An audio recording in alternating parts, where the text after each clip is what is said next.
اليوم علق على خشبة الذي علق الأرض على المياه اليوم علق على خشبة الذي علق الأرض على المياه اليوم علق على خشبة الذي علق الأرض على المياه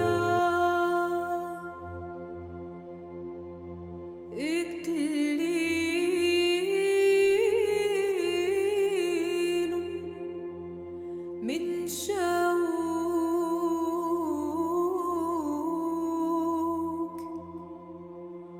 وضع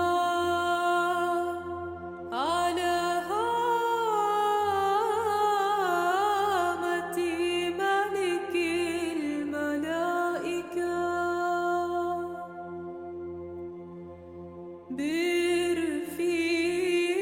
برفيرا كاذبا تسربل الذي وشح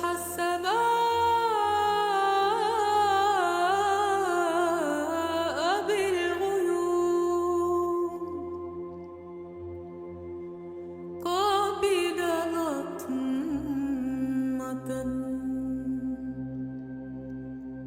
الذي أعتق آدم في الأردن ختن البيعة سمر بالمزامير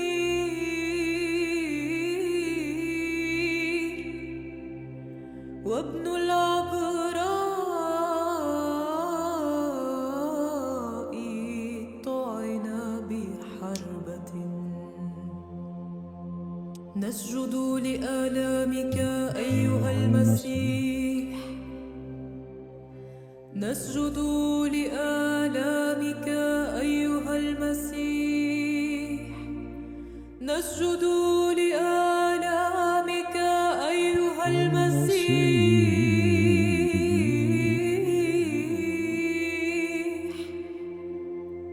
فأرنا قيامتك المجيدة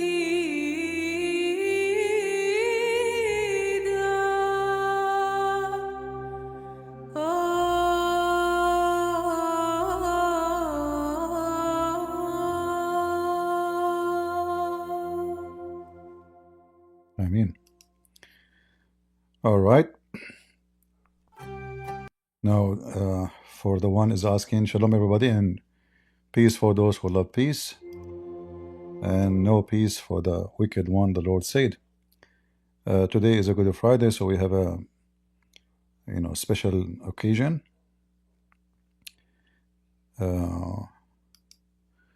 For the one who's asking, who is the one is in the video, this is the channel name.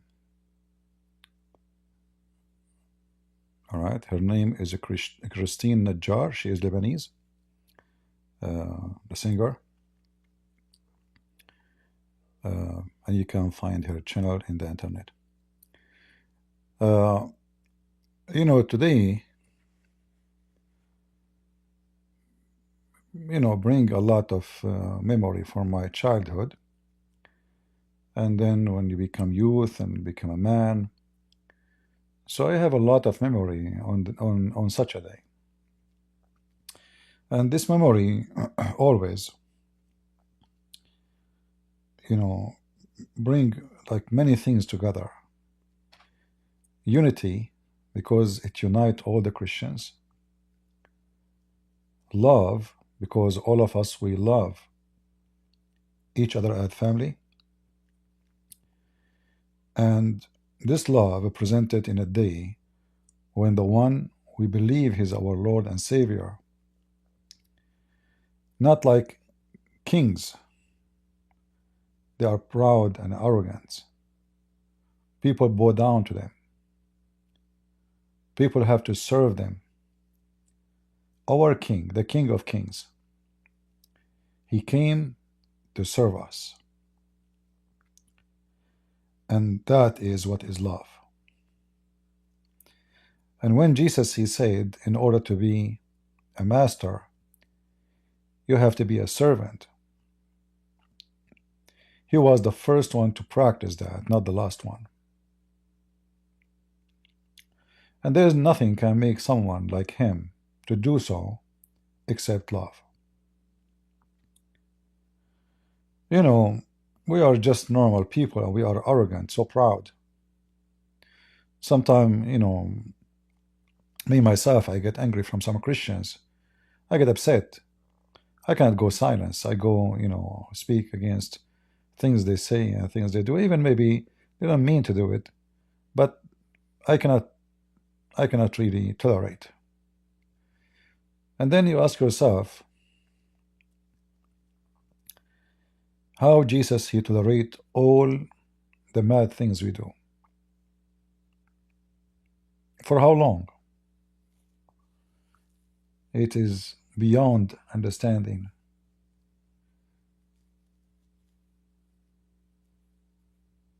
So it's a beautiful day. It's not a sad day, even though it present a cruelty of a human being, evil, jealousy. Those men who they are so jealous, they are afraid of him. They thought he is coming to be a king and take their place. They were afraid that he is like everybody seeking power and a glory of a king. They did not understand him. Their evil was so fast.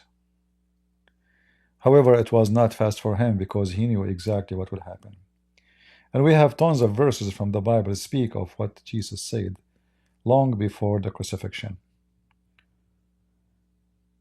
We can keep quoting verses one after one. But there is a verse in the Bible, I like to share it. Let me open it. If we go to 1 Corinthians chapter 1.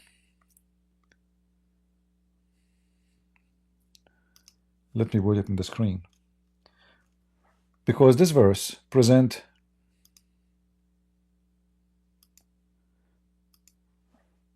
everything we see around us. Those who hate Jesus from every side.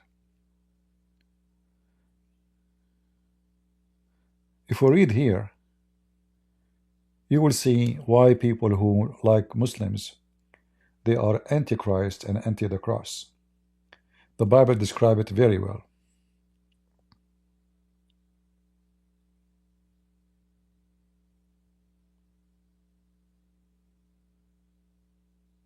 They made fun of the cross. They deny the cross. For a very simple reason. For they are perish people and full of foolishness. Muhammad, he denied it because he's evil. He's an antichrist. Muslim, they deny it following the evil Muhammad.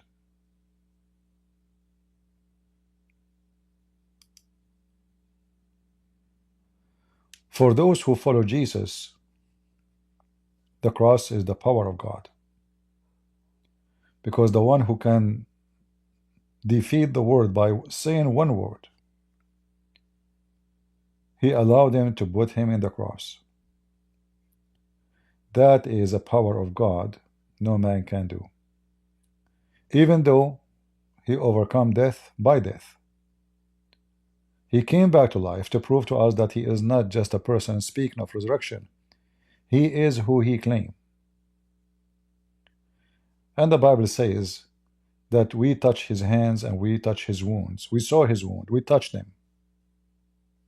And he appeared after the crucifixion to thousands of people, including the disciples.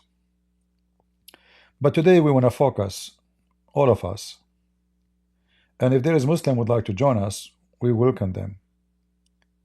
What is the purpose of denying the cross of Christ?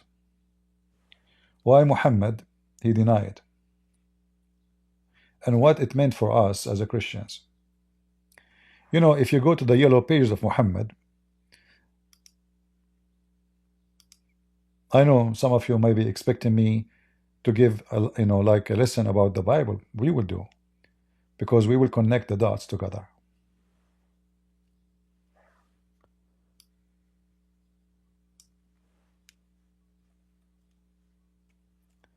Muhammad, he knew what he's doing. In fact, he changed his name to Muhammad so he can replace Jesus. So now he is the praised one. And that will tell you the whole purpose. This is the devil. Muhammad is the devil. We can say he is deceived by the devil, and I can confirm that he is the devil. In chapter 4, verse number 157, Muhammad in his book he says that the Jews, they say we killed the Messiah. Muhammad, he called him Isa. He don't even know how to call the name of Jesus. The messenger of Allah, Muhammad, again trying to make the Messiah a satanic person. He is just a messenger of the devil, Allah. But they killed him not, nor crucified him. But the resemblance of Isa was put over another man. So look at this devil Muhammad. He claimed that they crucify someone because Allah the devil, he makes someone look exactly like Jesus. So they capture him and they crucified him. But the devil Muhammad, he forgot that by doing this he confirmed that the one who been in the cross, on the cross, according to the Quran, look exactly like Jesus. In fact, according to even Islamic interpretation, he have the face, the voice, everything is just a clone of Jesus. They claim that Allah, he made one man look like Jesus.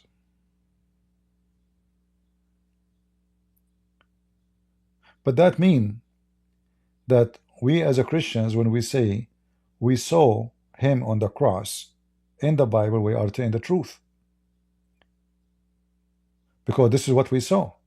We saw Jesus on the cross. So the stupid Muhammad, he wanted to deny the cross.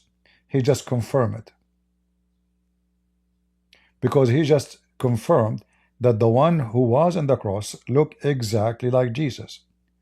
Now to tell me that there is someone look exactly a copy of someone, you have to prove it. This is a fictional story and stupid story. Same time, Muhammad is trying to say to us that Jesus, he asked his disciple, who want to take my look so I can run away? Look how evil Muhammad is. The Messiah, our Lord and Savior, he will run away. And he will ask someone else to die instead of him. This is what Muhammad did with Ali, according to Muslim stories. He asked Ali to sleep in his bed so he can run away, and if they get inside the house to kill him, they will kill Ali. Ali was a kid, he didn't understand, so he made him sleep in his bed and he had no idea what's going on. Muhammad the coward, his purpose of denying the cross is to destroy Christianity. And that's what he said. One of his name is the eraser. He said he will erase Christianity and the cross. So this filthy man, he knew that Christianity, all of it, is based on believing in Christ and what he have done for us and his miracles for sure. And one of the greatest miracles he did is the resurrection. So if Muhammad can steal that from Christ, Christ is not the Savior no more.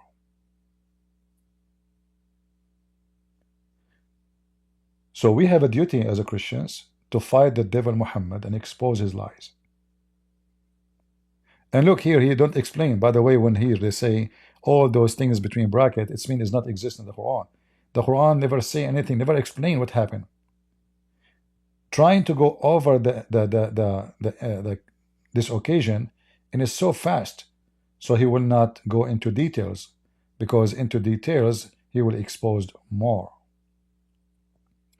So for us, it's very important to remember that if you are a Christian and you believe that Allah is your God, I say to you, you are no Christian. And I know you will say to me that Arab Christians, until now they say and they use the word Allah. That because they've been forced by ISIS for 14 centuries. This is why you see nobody using this word except where Muslims are the majority. The second you take them out, nobody use it. Nobody use it.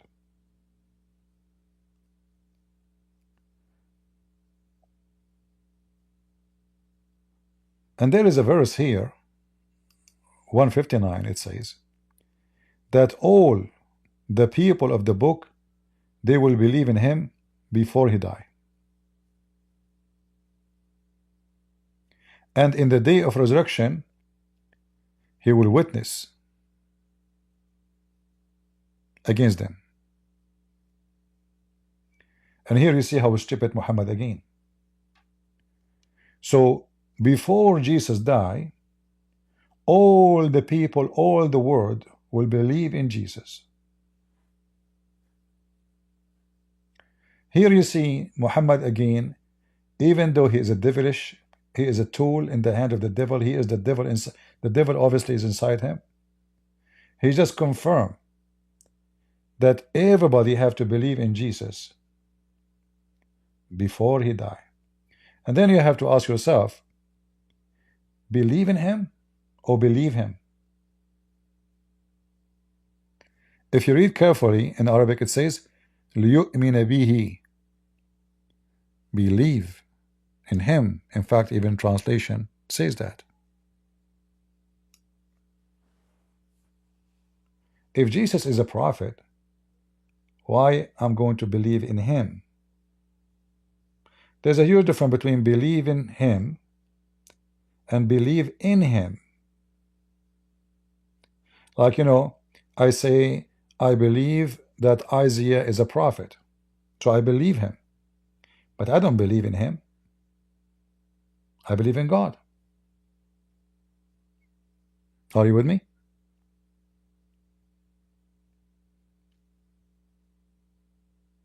Isaiah is a great prophet. In fact, there is verses he mentioned about the crucifixion of Jesus. It's amazing, amazing prophecies. I mean, Isaiah is one of the greatest prophets ever.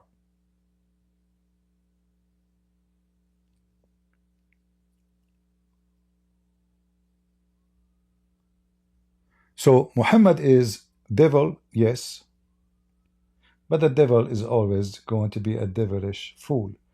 If the devil was smart, he will not be even disobeying God. It's a clear sign of stupidity, arrogant, to disobey God. So the devil, it doesn't matter how powerful he is, still he's stupid. And now he is exposing his stupidity again. So you have to believe in him, not in Muhammad. Not in Muhammad. The Christians, the Jews, or everybody have to believe in Jesus. And this verse alone here is proving to us that the Messiah is our Lord. Because if he's a prophet, as this verse here says, he is a messenger, as you see here. Well, I believe the messenger, I don't believe in him. I believe in his message, I believe in God, but I believe the messenger. But believing in the messenger, that means he is not the messenger. The purpose of all messengers is to believe in God. In anything after the word, after in, should be God.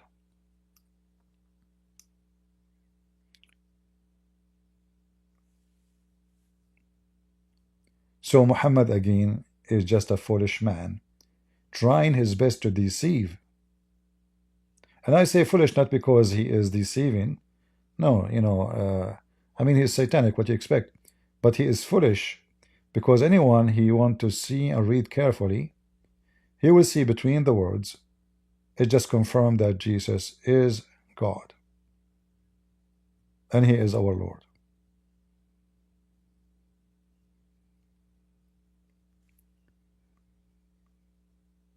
The Messiah is coming back.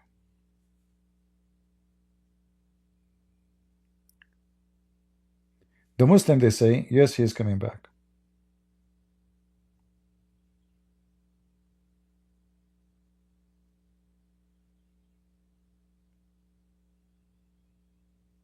Which means all the Muslims believe that the Messiah is alive. And the first thing I ask myself, if the Muslims have religion and they have God and they have a prophet and they have a book, and then their book says that my Messiah is after thousands of years is alive and we're in heaven, and their prophet is dead and he is rotten actually before they bury him. We have the hadith says that the belly of Muhammad became so big because of fart, and I can show you the reference, and we show it millions of times. Other hadith says that Muhammad fingers, they shrink and they became green. His nails became green. He stink. Ibn Abbas, he says, idfinu sahibakum fa innahu ya'san kama ya'san al-bashar. Bury your friend, he stink like all a human being, they stink. So they have a stinky prophet. They did not bury him because he lied to them and he said that we prophets, he claimed to be a prophet, Allah, he forbid the earth to decay our body. The Muslim believed him, so they did not bury him for 3 days.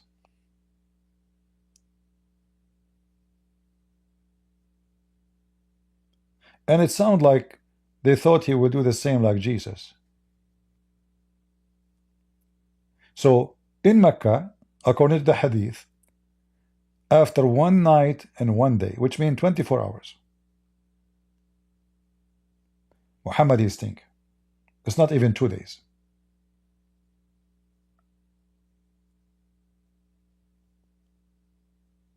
And that alone is enough. If you have a decency, alone is enough to prove to you that Muhammad is a fraud, and he cannot be a prophet of God. He just gave a prophecy that Allah forbid the earth to decay the body of the prophets. And then before they bury him, in fact, they did not even wash his body because his clothing stuck on his skin. You know, this is Saudi Arabia. It's very hot, extremely hot. Remember, at that time, there's no electricity, there's no air conditions. And houses are very tiny, small. So the stinky Muhammad is the one who will tell us what happened to Jesus, not the living Jesus. Once a big sheikh came to my dad to visit him, and he is doing some kind of dawah. So he said to him, you are a great man, everybody love you, appreciate you. Why you don't convert to Islam? You know, we have a tradition, we don't insult people in our house. So my dad, in a very wise way, he says, where is Jesus now?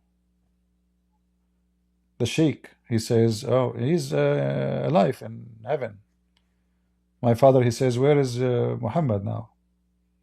He said, oh, he's in his grave in Saudi Arabia. My dad, he says to him, well, I follow the living one. The Bible said, let the dead bury the dead. Let the dead bury the dead. First time I did read this verse, I was too young, so it was like confusing how they are dead and they are burying the dead. It doesn't make sense. The dead is the one who have no Jesus.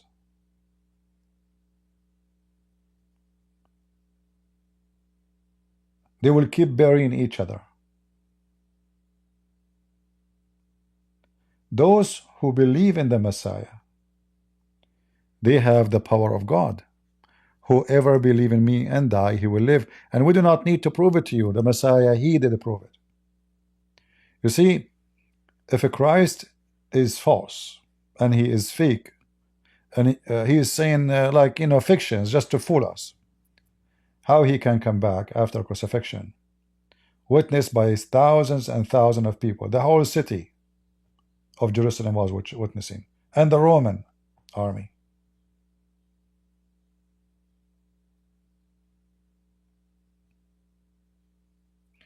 When the Bible says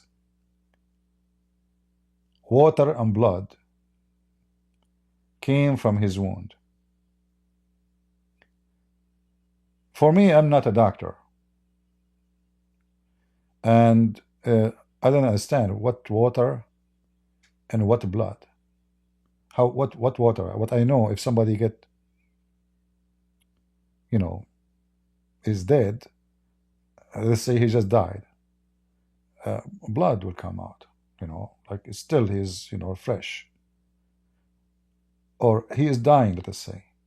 But water and blood, and it turned to be absolutely true. You can go right now and search and see why water and blood come out. This is not a common knowledge for us at that time, but this is now something scientists, the professional knew. So history confirmed that the Messiah was crucified. We have books goes all the way to 60 years, 30 years. Even the rabbis who hate Jesus, they confirm the crucifixion of Jesus, and they confirm that he did wonders. If you go to the Talmud, you will see it says there that Jesus, he went to Egypt and he learned how to do magic. So he did miracles. So they could not understand how in the world he was able to do that, except by following fictions, legends, that somebody can learn magic and can he raise people from death, and he can make the blind see. So they could not deny his miracles, but they have to find a way to escape it. The Muslims are the opposite. They follow Muhammad blindly. But Muhammad, because he's a fool, he confirmed that the miracle of Jesus is beyond counting. In fact, the Quran says he is a creator. He is a creator. The Muslim, they say to you, will Allah give him permission? It doesn't make any difference. He is a creator still. And saying Allah gave him permission, that is one of the fictions of Muhammad, to take and to strip Jesus from his title, that he is the creator.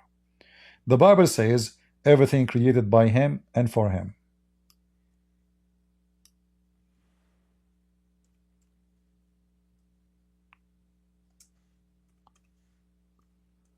Muhammad, he could not deny that Jesus, even he can fashion from the mud a bird or any look he want, and he can breathe into it. I breathe into it.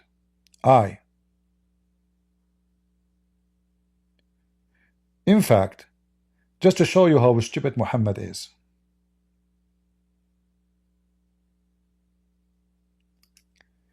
In chapter 3, verse number 49.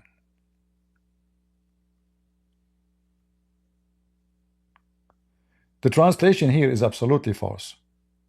Doesn't say, and I will make him. Doesn't say Isa. Doesn't say all those things they insert. Let us change the translator. I mean, this translation is really messed up. But I will change the translator, and you will see right away how the translation will change.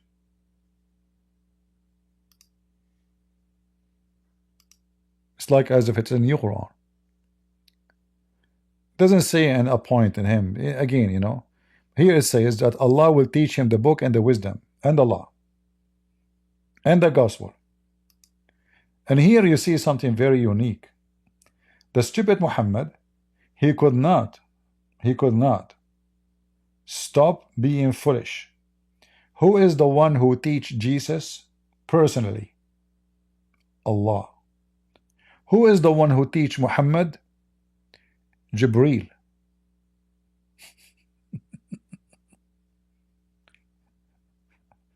And yet the Muslim, they say that the favorite messenger to God is Muhammad. So Muhammad, after 40 years of being pagan, he claimed now he is a messenger. 40 years of his life being pagan.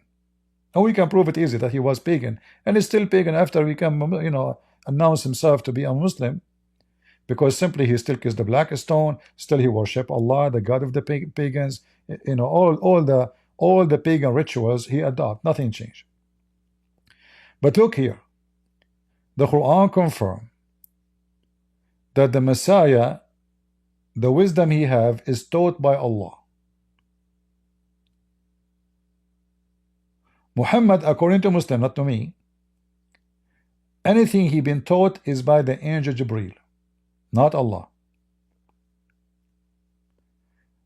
The Messiah is sent to the children of Israel according to the Quran, and this messenger, he say, I have come to you with signs from your Lord. The Muslim, they will say to you, see, it says sign from your Lord. But look what happened now. That I make for you out of the clay, as it were the figure of a bird, and I breathe into it. Who is breathing into it? Him. Not Allah, not Jibreel. In the Quran, when the Quran describes how Allah created Adam, it turned to be that Allah did not create Adam. Allah just fashioned the mud. And the one who breathed into it is Gabriel, which means two individuals involved in creating one person. Do you remember the video of Mimi Hijab?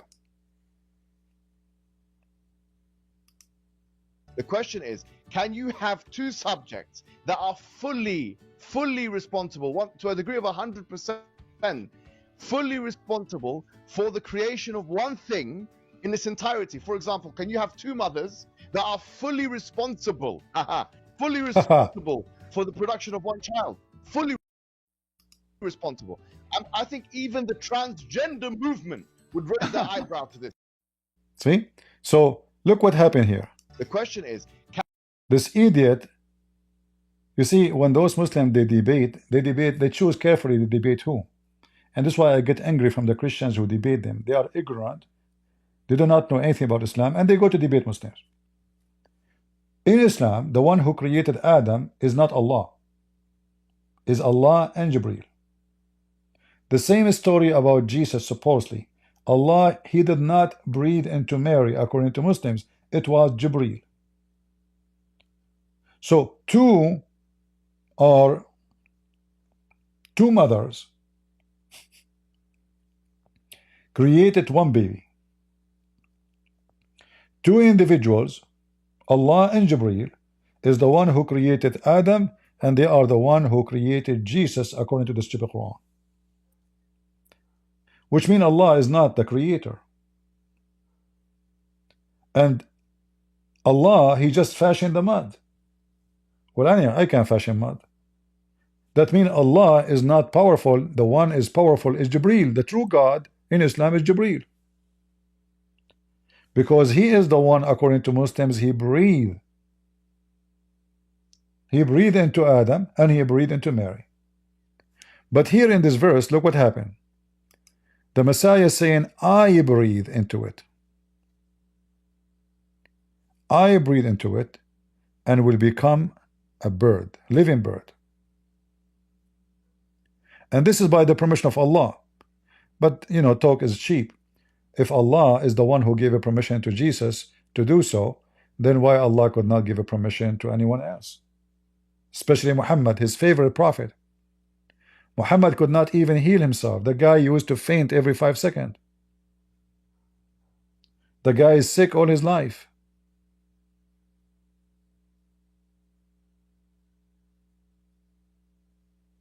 Since he was a kid.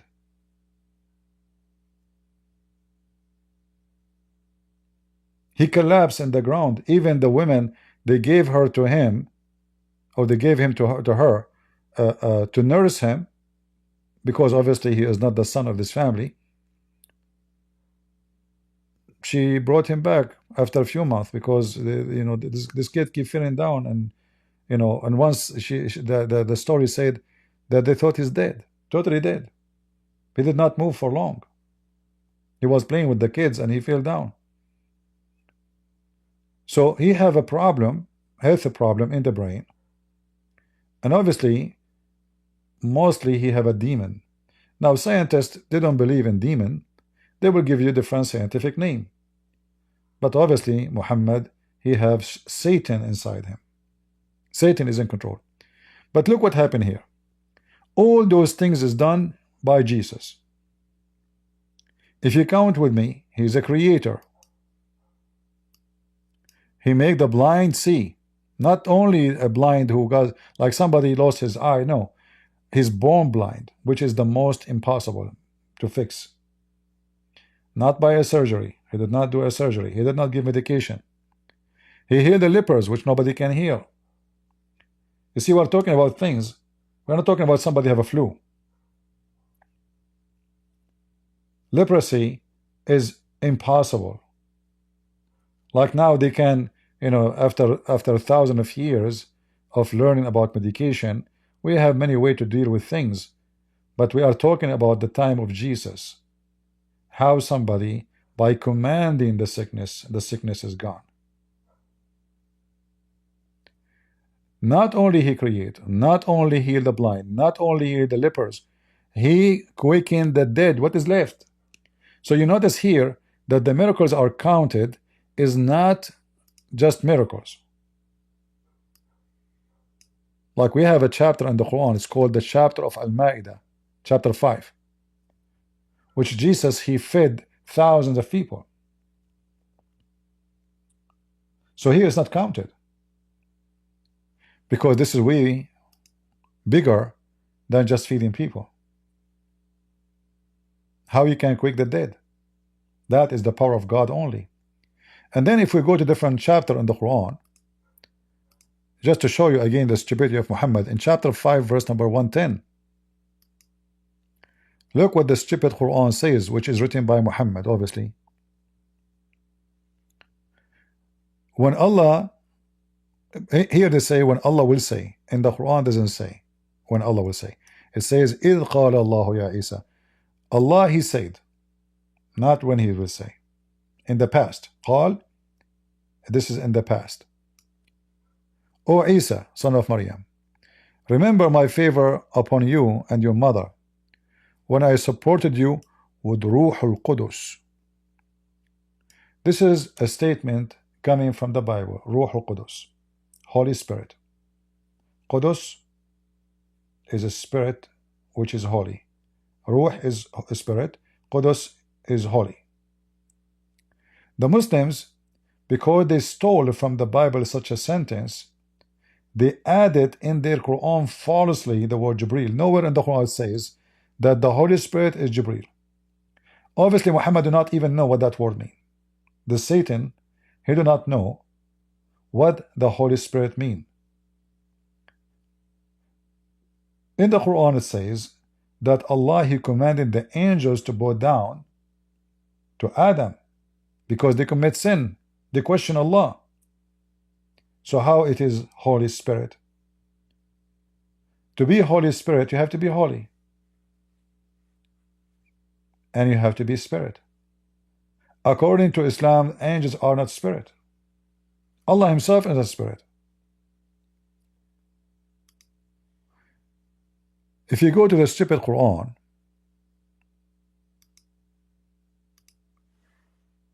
you know, again, I'm calling the Quran stupid. My English is limited.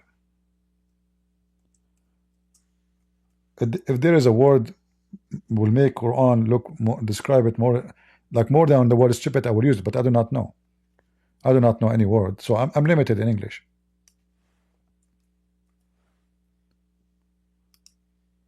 If you search in the Quran, you will find this. The Quran keep repeating that the angels and the spirit, the angels and the spirit, the angels and the spirit. So obviously the spirits are not an angel. Do you see it? And look what the Muslims, they add in the Quran falsely. They say Jibreel. You see, it's between the bracket. It's not exist in the Quran. Nowhere it says that the spirit is Jibreel. The angel and the spirit. Well, is Jibreel is an angel? So if it says the angels, Jibreel is an angel. There's no need to add the and the spirit. And the spirit. So obviously the spirit is not an angel. When the Muslims, they ask Muhammad, what is the spirit? Like you see, like we keep seeing this this translation saying the same, adding Jibreel. You change the translation, you will see there's no Jibreel. Where is Jibreel? It's gone.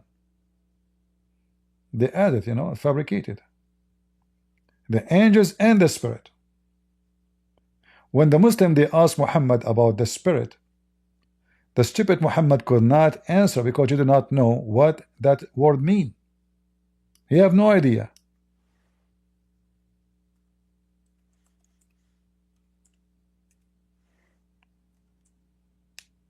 They said to him, what is the spirit, Muhammad? Tell us. He says, it is something from the command of my Lord. What is that? What is that? What is the answer? You don't know. They ask thee concerning the spirit.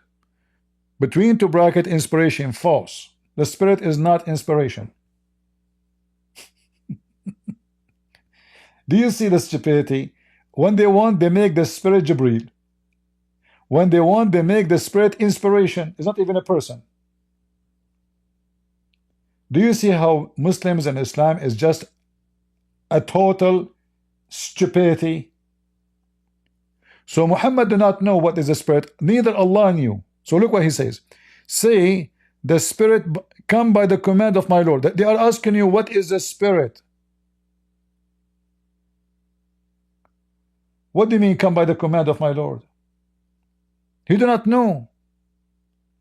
And then he says to them, well, you do not know much knowledge, huh? Well, this is what they are asking you. What is the answer? So imagine I am a physics teacher or mathematics or chemical, and then you ask me a question, and then I say to you, well, the knowledge of this answer is with me, and you have little knowledge. But what is the answer?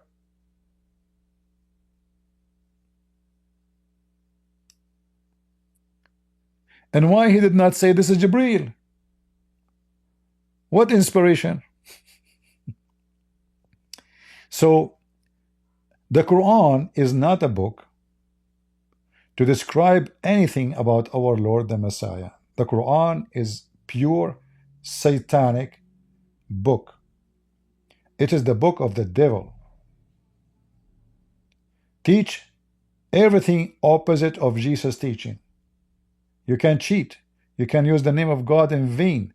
You can lie. You can take false oath. Allah will not take you accountable for your false oath. Is that what the Bible teach? You can lie. You can have multi wives. The Bible says, don't multiply your wives. Don't multiply. You marry a woman, one man. God, He created Adam and Eve, not Adam and Eve's. Even the first man.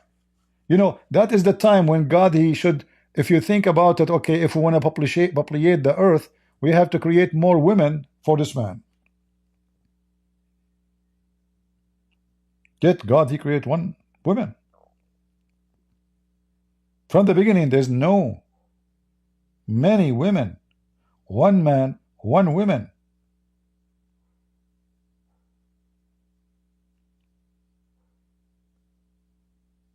For the purpose of having male and female is to have a loving relationship, a companion to live together. Not chickens and cows, and we are not animals. In fact, I'm so glad that more and more people are really disgusted of Islam, including, you remember this woman, I played her video before, and I said she's an ex-Muslim, obviously, and you guys, you told me she is not ex-Muslim, right? And then actually she came and she left a comment in my section, in my channel. I invited her, I told her, if you want to call me, you can call me. So I found a video here of her. Where is the video? Here. Look what she's saying. I'm not gonna lie, guys, this whole Dawah gang from the Islamic side, with people like Mohammed, Hijab and Ali Dawah and other people from their clan, some women as well, these people have really put me off Islam, you know, and I think these people have done and are doing more damage than good. And with the most recent scandal of Mohammed Hijab, where apparently he has had a secret sex wife, i.e. he married someone and he only used her for sex by taking her in hotel rooms. These people have really put me off Islam, because sadly I see so many examples of Muslim men using the scripture to exploit women in different ways. And I've seen this, whether it is how women are generally treated at home, whether it's are women covered or not, you know, I don't know, honor killings, and then these types of secret marriages, and sadly also how a lot of converts are treated like second-class citizens by these Muslim men. And just again, to be very clear, I'm not speaking about Islam, so don't falsely accuse me. I'm speaking about Muslims and the bad apples, and generally. See, here you see the hypocrisy of this woman. She said they are using the scriptures. So you just admitted that the scriptures is teaching them that. So she is not speaking about Islam. Take a note, okay? I'm talking about those. Those are bad Muslims, okay? Well, your prophet did that. And you just said they are using the scriptures. Is that the scriptures is a lie? When Muhammad, he says you can do muta. And this is in the Quran. When Muhammad, he says any women and man, they like, excuse me, I'm not going to use the, you know, this, today is a Good Friday. Lord forgive me. When you're a prophet, he says,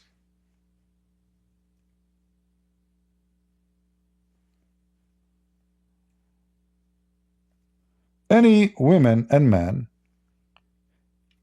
they like to do boom boom. I'm trying to be nice today. 3 days and 3 nights. Is that the hotel we are talking about? What do you mean they use the scriptures? What do you mean I'm not talking about Islam? I'm talking those Muslim bad apples. You're a prophet, he did it.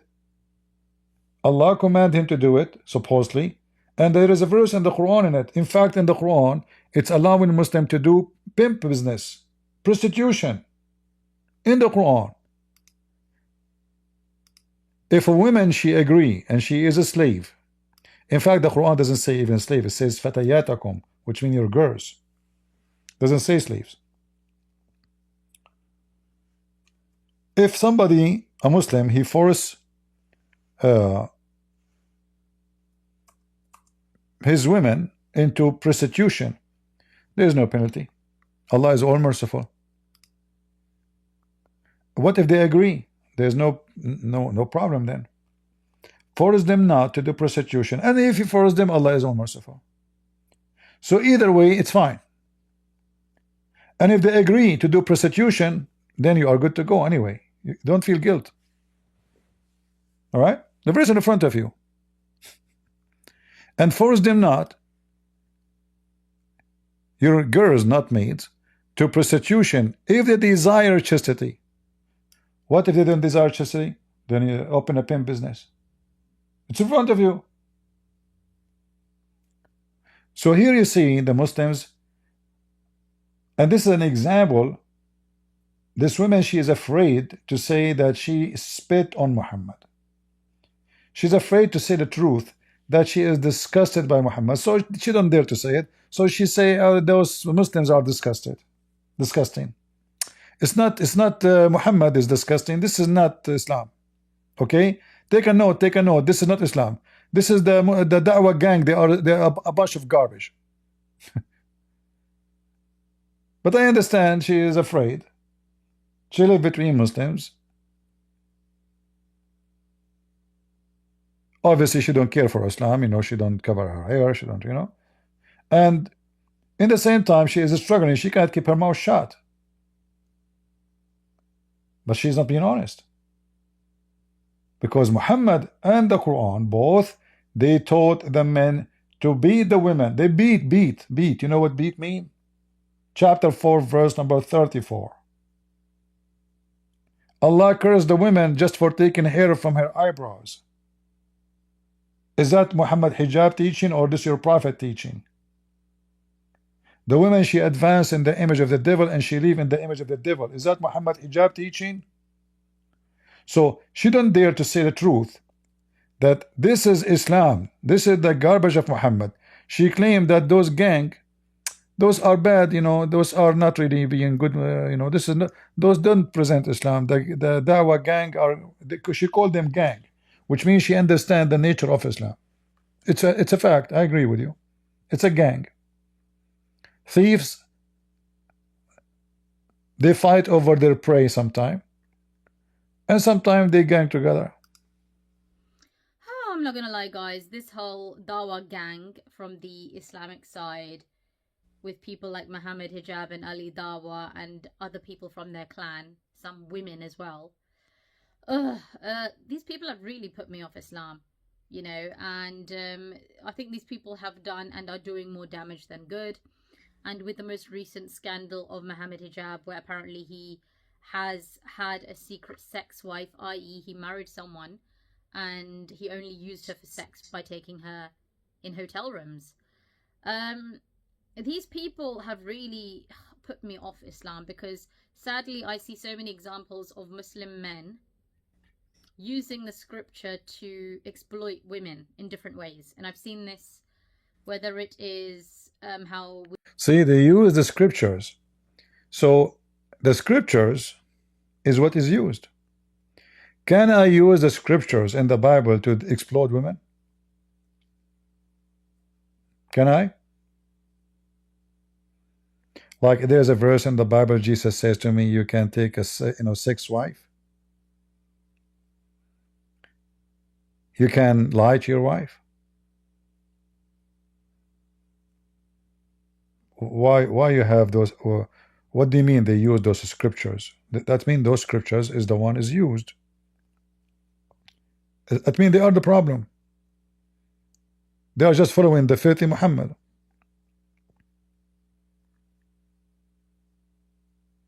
So here you notice, you will not find one Christian trying to say that Jesus, he taught us to do fornication, or Jesus allow us to fornicate, or to steal, or to lie, and the Bible in front of you. Either yea, yea, or nay, nay. Even oath you should not take. While we can show you hundreds of stories of Muhammad encouraging Muslim men to lie and to abuse women and to beat women. Muhammad says no man should be asked why he is beating his wife. You can't question. So if a Muslim woman, she called the police, she said my husband is beating me, he is raping, you know, because yeah, so what if your husband, you can still rape a woman even if she's your wife. Rape is when you take somebody against her will, and Muslims are allowed, you know, they're allowed. So if she called the police, they will say to her, well, we are not going to ask him why he beat you, obviously you deserve it. Muhammad, he said, no man shall be asked why he is beating his wife.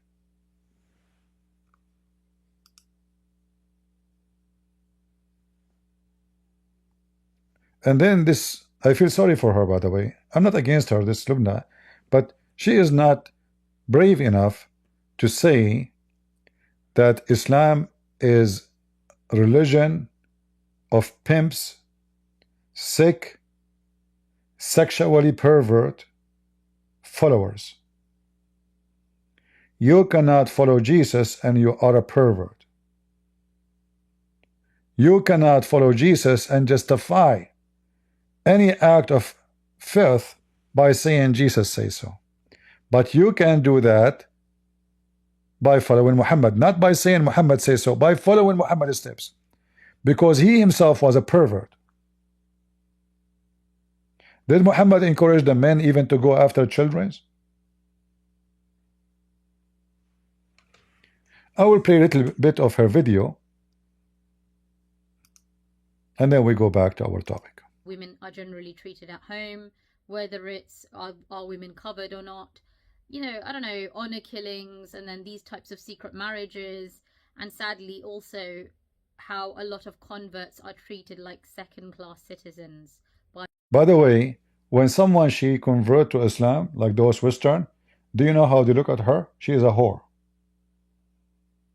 Anyone convert to Islam, they look at you down, because they will see two things on you. First, you are not loyal to what you came from.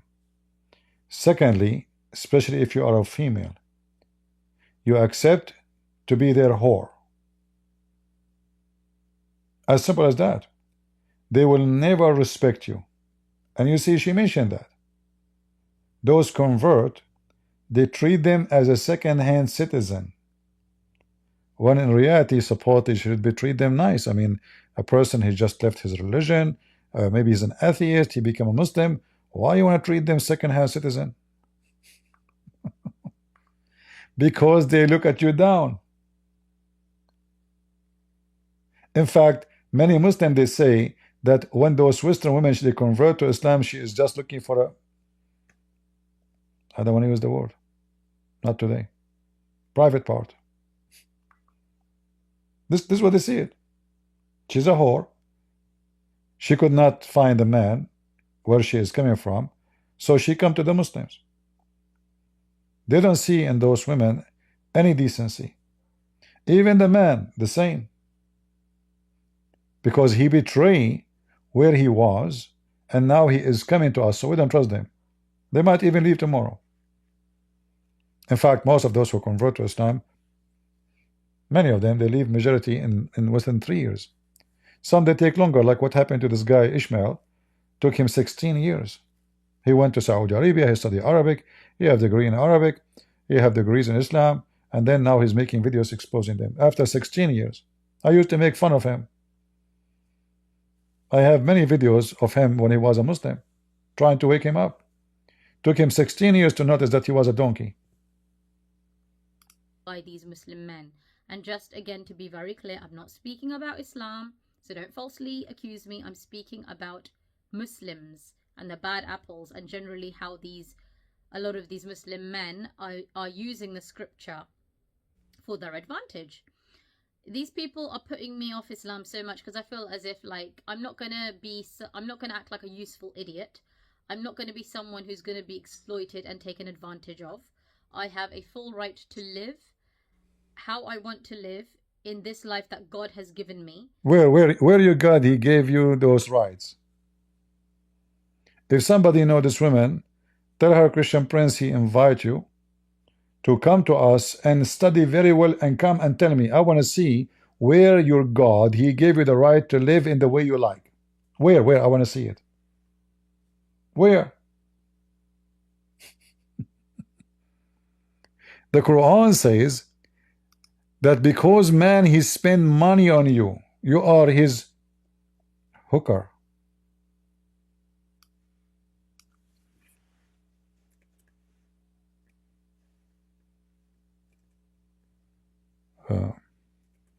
Read. What is the reason the man he can even beat you? Because he spent money on you. As simple as that.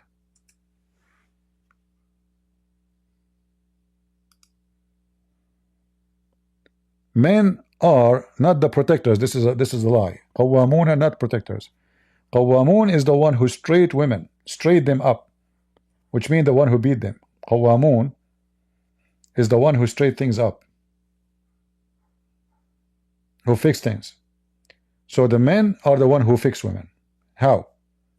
Because Allah has given them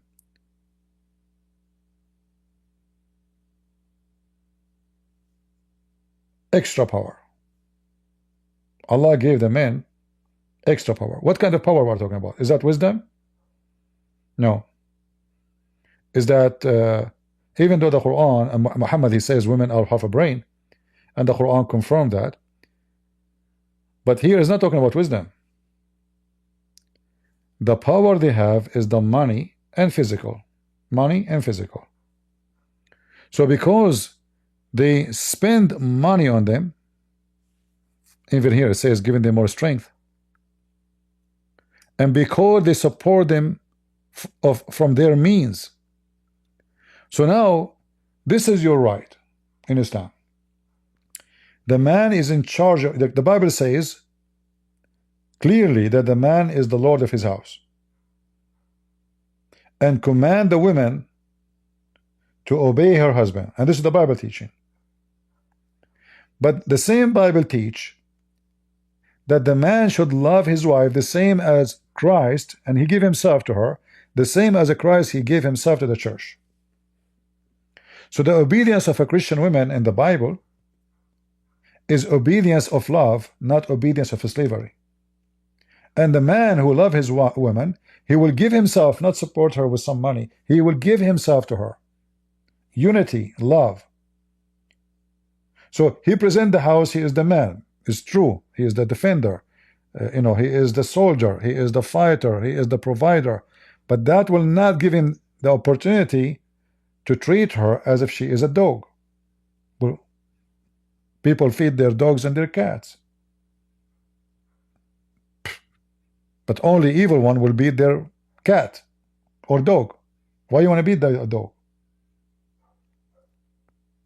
So because they support you, because they spend money on you, and because Allah gave them extra things, women, they have to be obedient, not because of love. You see, there's no love here. He mentioned things have nothing to do with love.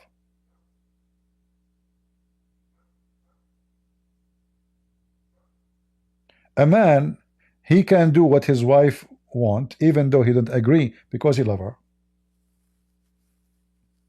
For the sake of love, he sacrificed what he don't agree with, and he say, okay, I will do it to her. Because of love, not because she can force him. In Islam, you can force her. And the second she is not obedience, we beat her. And look at the Muslim translation. They says, first, if you fear disloyalty and ill conduct, this is false, by the way, doesn't say disloyalty. The word here is nushudahun, and nushudahun mean disliking. That's all. In fact, the same word used for Muhammad, he refused to sleep. He don't like the old women. Sauda bintu Dama. And here you see the lies of the Muslims when they translate. How come when Muhammad He practiced the same thing with Sauda. The women, she have no right over Muhammad. It says here, see, nushudan. If a woman fear cruelty of her husband, who is the one we are talking about? Muhammad.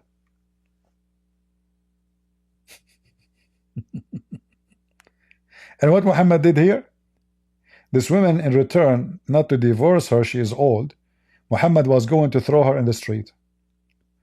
So Aisha, she convinced Muhammad that keep her and she will give her day to me. And why Aisha, she want the day of this woman? Remember, Muhammad, he have many chickens, so he used to go every woman, he spent a day with her. But this, since she is old, Muhammad, he don't go there no more. She's not good looking no more. He's filthy. They say to you that Muhammad is a wonderful man. So he married a woman, she lived with him many years. Now because he have too many young women, this old woman is not good for him no more. So he stopped going there. So they made an agreement that don't divorce me, please. I will give my day to Aisha. Aisha, when she, what that mean to Aisha, she will receive twice more gifts, because gift will come to Aisha house only. So Aisha now do not need to wait another 10 days for Muhammad to be there. He will come, because now legally, supposedly, in front of the other wives, he have to come to us. She gave up her day.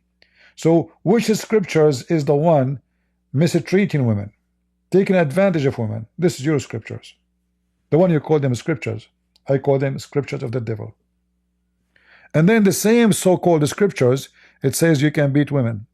And here the Muslim, they lie, they say first, and then next, refuse to share their bed. Nowhere it says, by the way, refuse it says uhjuruhunna fil madaja, jail them in their rooms. Jail them in their rooms.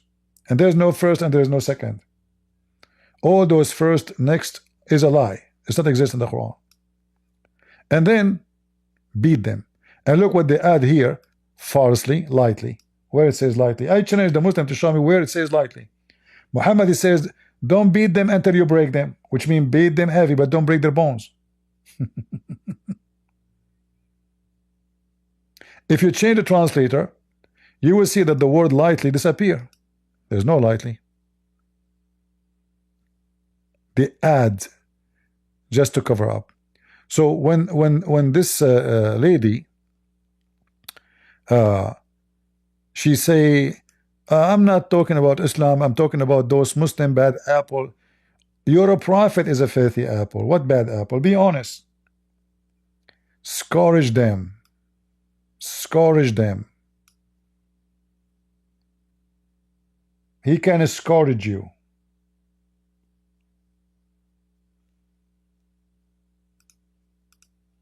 I'm only answerable to God. All these Muhammad Hijab, Ali Dawah type Muslim men who try to criticize what I'm trying to do when all I'm trying to do is encourage positive social reform.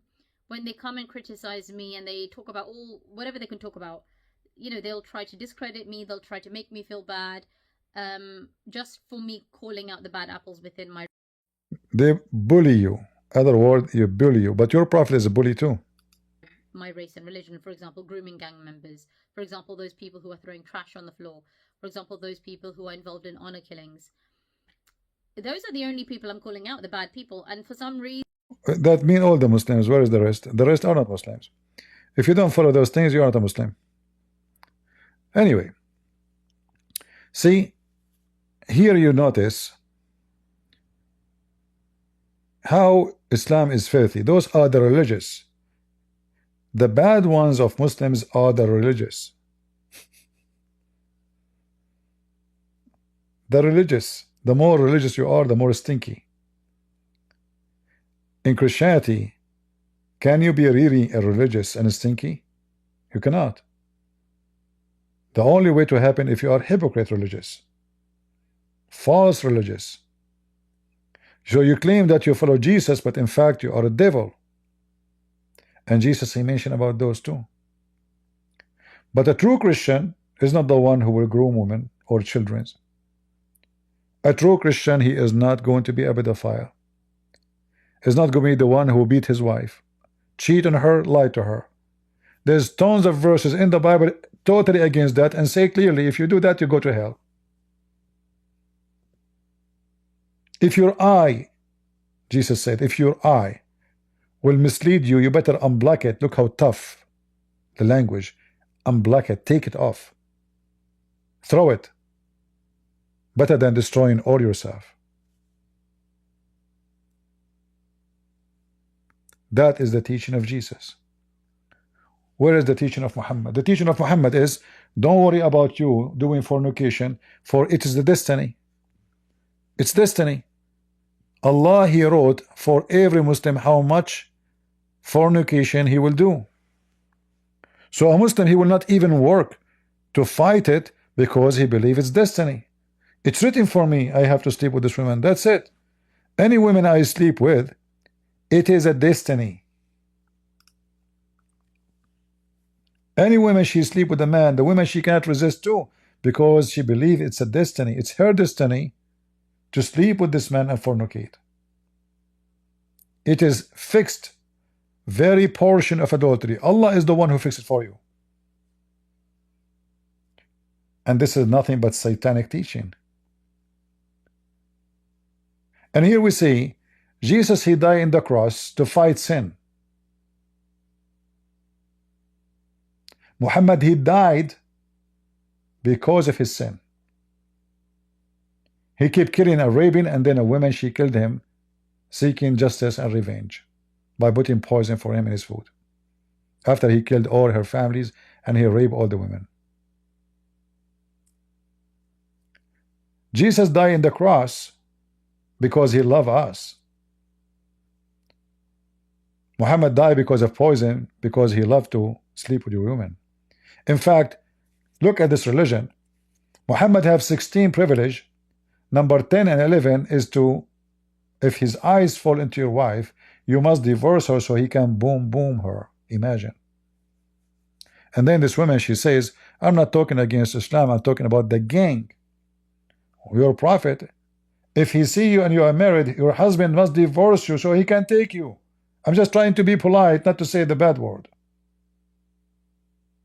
This is your prophet. Can I do that with Jesus? No. Can I even desire a woman she is not mine with Jesus? No. Can I desire the wife of somebody? No. And what if I do? I go to hell. I go to hell. You see, there is many liars who they are fake and false Christians. They will say to you, oh, all of us, we are sinner, you know, and Jesus, he love us, and you know, he forgive us. Okay, so we this is what Jesus told you. Can you show me the verse that says that doesn't matter how much you sin, you go to heaven? I want to see that, because I have different verses from Jesus. I never saw Jesus saying you can't go. Jesus, when the women they brought her to him, or they were chasing her, Jesus, he said, I forgive you, but he said to her, go and sin no more. It's your last chance. Go and sin no more. In fact, this verse is, you know, helped me a lot. Each time I feel weak, because we get tempted. I'm a man like everybody. Why I will not be tempted? But this verse always make me come back to my sense.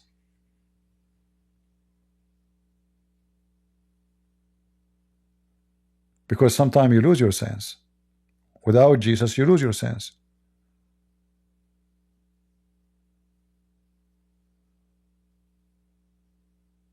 Temptation can take over you. So either you have to surrender to temptation or you submit to Jesus. Surrender means you've been forced by your temptation. You were weak. you decide to put down your weapon, not to defend your dignity.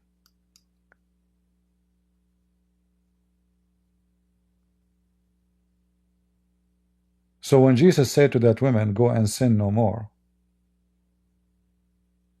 as we see in John,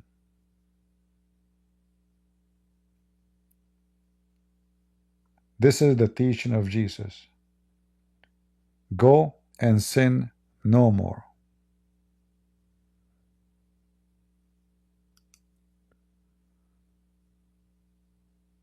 I feel really sorry for this woman. Obviously she's struggling. She found herself in the wrong place, in the wrong faith. I said to her, go check and read the teaching of Jesus and find me where Jesus says we can use any, because you said they are using the scriptures. Where and how I can use that scriptures to do what they are doing?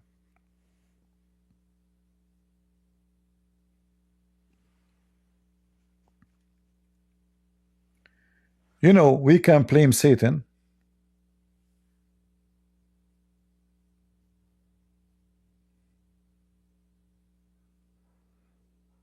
for anything we do.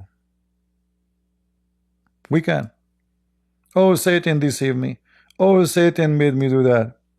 The first Satan is you, because Satan cannot get in your mind unless you open the door for him. How come you don't want to open the door of your mind to the Lord, but you open it to Satan? How come Satan can get in, but the Lord cannot get in? You know why? Because you decide. You decide to welcome who and to reject who. And because we believe in a free will, not destiny, the Lord will not force himself on you. This is why he said, not everyone says to me, Lord, Lord, will enter the kingdom of my Father, but the one who do his will. Those Muslims, lady, they are doing the will of Allah, supposedly.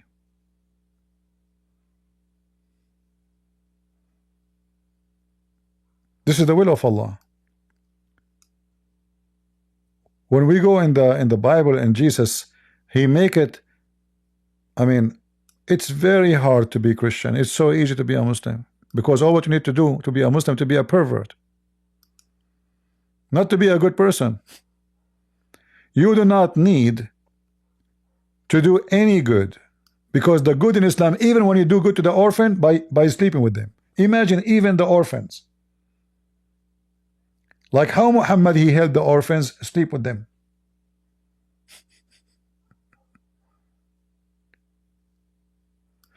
Jesus, he made it so clear for us. Look at this verse here.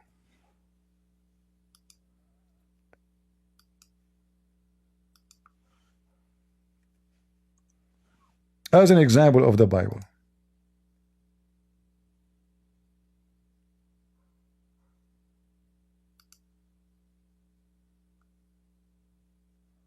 If your right eye causes you to sin, pluck it out and cast it from you, for it is more profitable for you that one of your member perish than for your whole body to be cast into hell. He's talking about the eye, not even the hand, not even the private part. That is the teaching of Jesus. And if your right hand causes you to sin, cut it off. That is Jesus. So while Muhammad is teaching you to go and fornicate and lie and cheat and take advantage of little children and have sex with them, Jesus saying to you, you cut your hand, if this hand will take you to hell. Losing your hand is better than losing everything. If your eye will make you a sinner, a bad person, you better unblock it. That is very, and then they lie, they say, oh, Christianity teach Christians Jesus died for your sin, so you can fornicate, you can lie, you can kill, as Zakir Naik said. Big fat liar. Where it says that in the Bible? Where? This is the teaching of Jesus.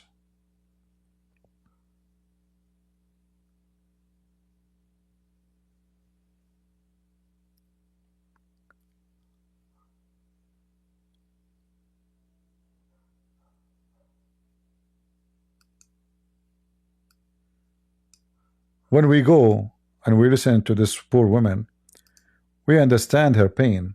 She's trying her best to talk about reform. Do you have a new reform of Muhammad? Are you going to reform Muhammad? Like, do you have a moderate Muhammad who is not a child molester? Who is not a sex and women abuser? I mean, even the heaven of your God is based on sex. The whole belief of Islam, why the Muslim they want to believe? Even the heaven is the heaven of men. Women there is just sex toys. So I say to you, Lubna, wake up. Wake up. What is your heaven? Isn't it the men? Each one of them will have at least 72 women, the lowest, the bad Muslim. So in earth you are abused, in heaven you are way more abused. Because in heaven he can have 4 mistresses. In heaven he will have thousands, if not billions. The 72 is the lowest. This is for the last one who entered the heaven of Allah, which means he is the worst of the worst of the worst between millions and millions. So you are abused wherever you go. Don't tell me I'm going to live as God created me to be. No, he did not. You not Allah. My God. He will give you a place in heaven like my place. I will not be favored because I'm a man and you are a woman. You will be in the back seat. This is why when we Christians, when we pray, women and men, we say, our Father art of heaven. He is not the father of the men only. He is the father of the women and the men. In fact, the Bible, if you go and read, you will see when God, he called Adam, the word Adam used for both Adam and Eve, not only for the man. Adam meaning human. Eve was called Adam too.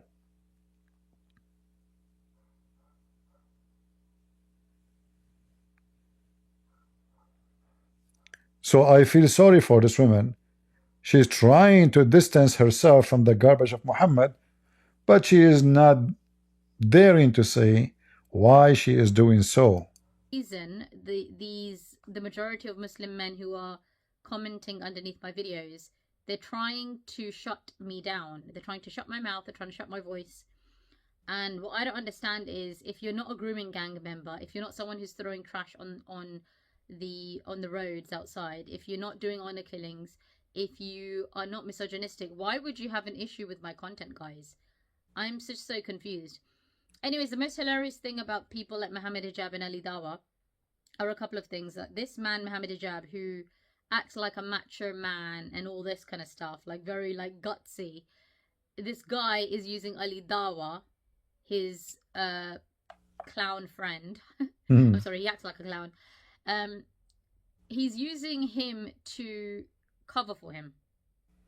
It's hilarious to me, because why is he using Ali Dawah to try to justify his disgusting behaviors? If that's what he's done, you know, if he's engaged in secret sex marriages and he hasn't told his actual wives who he lives with and has children with, and they haven't given him consent, and he's misused or used the scripture to justify having sex marriages, I mean, you know, why can't he come out and be honest and open about this? The most disgusting thing is that if you read comments underneath Mohammed Hijab and Ali Dawah's videos, there are misogynistic Muslim men who are saying we need to support Mohammed Hijab no matter what. It doesn't matter what he's done. This brother has done so much for Islam and he's invited so many people to Islam that we have to take his side. And there are very few Muslims with a sane mind who are saying, actually, if this guy has done bad, we need to call him out. It doesn't matter. you know, what he's whether he's invited people to Islam or not. You know, everyone needs to be treated equally, and he can't be given some special treatment just because he's got 1 million subscribers and he's pretending to be such a great Muslim. Well, you see, like when I speak sometime like harsh on David Wood, people get upset.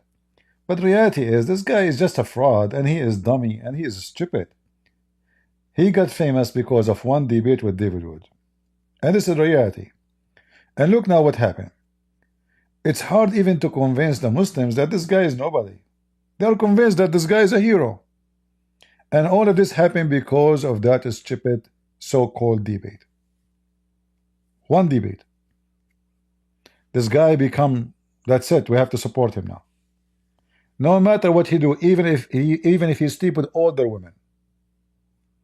Because in their mind, oh, he's debating everybody. Look what he did to David Wood. He became a joke. You know, he debated him. He wiped the floor with him. So in their mind, this is what happened. And he's a hero now.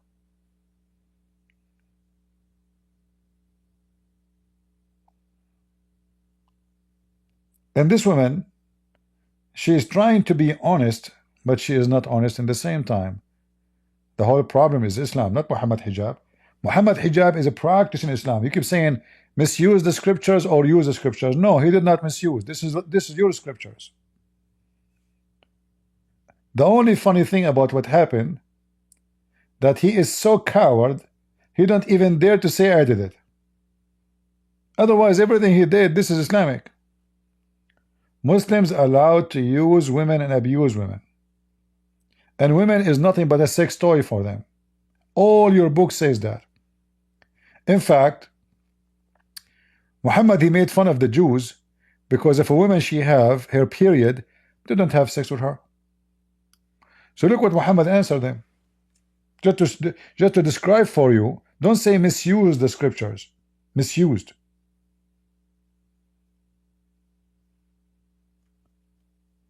Look how Muhammad described having sex with Muslim women when she have her period. Or even when she don't. Read it. Your women are your tilt for you. So dig in it, like the translation is trying to be, you know. So dig in it, dig in your tilt as you wish. And by the way, this is not only about when they have period, it's about where you have your sex. It is in the front or in the back door. So the Jews, they say this is not right. Muhammad, he said to them, no, don't listen to them. Your women is your teeth. So dig in your teeth as you wish and how you wish. Which means doesn't matter from the front or from the back. Doesn't matter if they have their period or not. This is your ground, you dig in it as you wish. And this is your book. And now what you will say to me, oh, they are abusing women? You will say to me they are misusing the scriptures? This is your scriptures.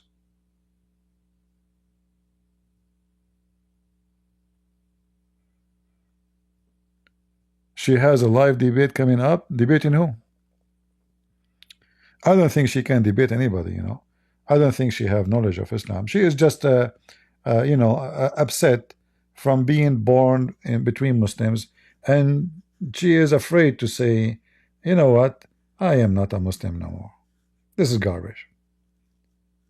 So she is trying to make it like, okay, you know, we those guys, they don't present Islam. This is a Dawah guy. Like she said, Lili Dawah is a clown. I don't think the clown fit. I think there is something way bigger than between Mimi Hijab and Lili Dawah. You see, those Muslims behind doors are totally different. I remember when I was a kid. I don't know, like, so I saw a bunch of Muslims and all they have a gray hair.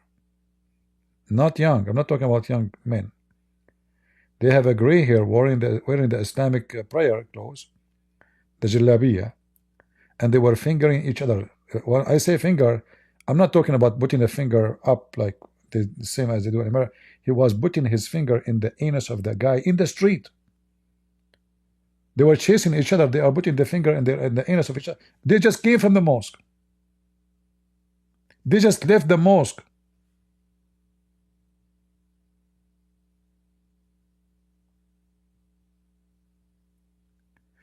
This is your Islamic society.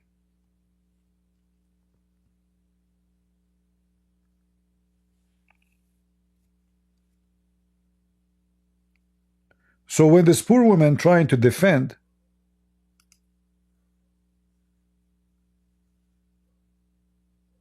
you are taking the wrong side. You are the Muslim.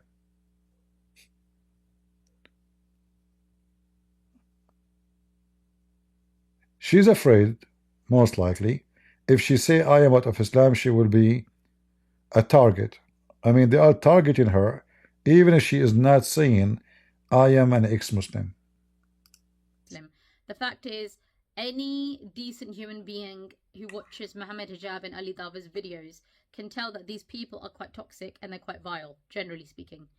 And these people are doing more harm than good. I've never heard or met a single sensible Muslim who's progressive, who likes their content, or who watches them, or who supports these people. However, these people do have 1 million subscribers. So sadly, that shows that there are Muslims out there, and quite a lot of them, with this kind of screwed up mindset. But the most shocking thing for me is where Muslim women wearing a niqab, wearing a hijab, are covering for these clowns. Okay, and it's sadly because of small-minded Muslims. No, you don't understand. Because those women, they are practicing what they have did. You see, when a woman, she support such a person, that means she herself is a secret wife of somebody else. Did you ask yourself why she's supporting that?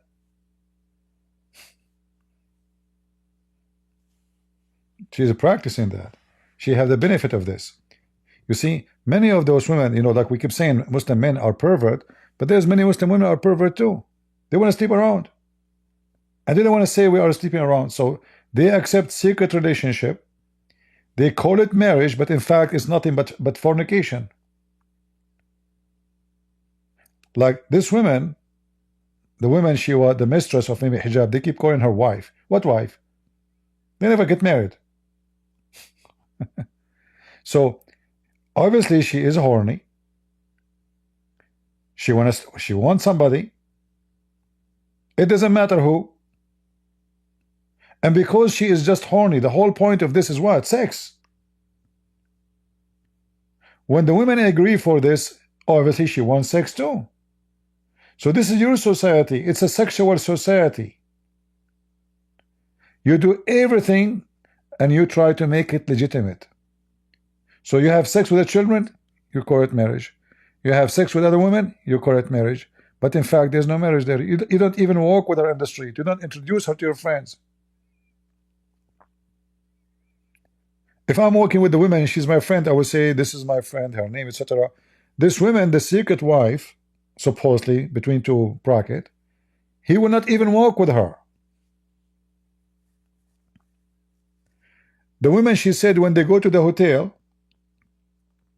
he get out first, or she have to get out first. They don't enter together, so nobody can see them together. And always remember, when a human being, he do something, and then he don't want to say what he is doing, there's only one reason. Either because he is doing good, if he's a Christian, doing good, he don't want to talk about the good he have done, because the Bible forbid us from doing that. So if I donate to somebody, I will not go and say, hey guys, I donated to this poor man. Like you see some people, filthy, trashy people, they go in the internet and they go to old man, he says, I will give you $100. How you feel?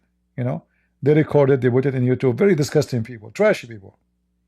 Those are the most disgusting people. They are not donating. They are using those poor people to make clicks in the video, to make money. So he pay 100 or even 1,000, so he can make 10,000. So we as a Christians, we are forbidden to tell about things good we did. I don't say when I went to church. I don't say when I'm going to pray. I don't say if I'm fasting. I don't say, hey guys, I need to go. It's time to pray. We don't say that. We are forbidden from saying those things. For this is the act of hypocrisy. Your religion encourages you to say publicly and to speak about good things you are doing, because Islam is Antichrist religion, teaching the opposite, the hypocrisy side. Same time, other reason to hide things, because they are shameful. Because I know in my heart that this is disgusting. Otherwise, I will go and say, okay, I slept with this woman.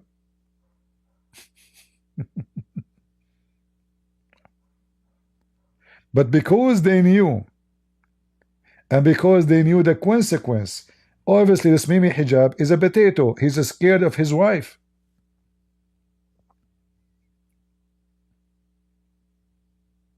He is denying because simply, obviously, the man in the house is his wife. There's a consequence if this is true.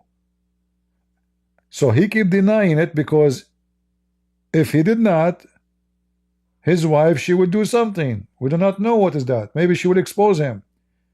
For sure, she knew a lot of things about the guy. I mean, she's his wife. So he is terrified to say, I did it.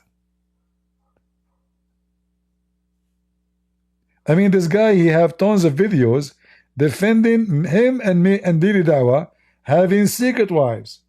So why he will not say, I did it? He don't even dare to say, I did not do it. Until now, he did not make a single video says, guys, I did not do anything. Because he is guilty to the bones. And obviously they have a lot of proofs against him.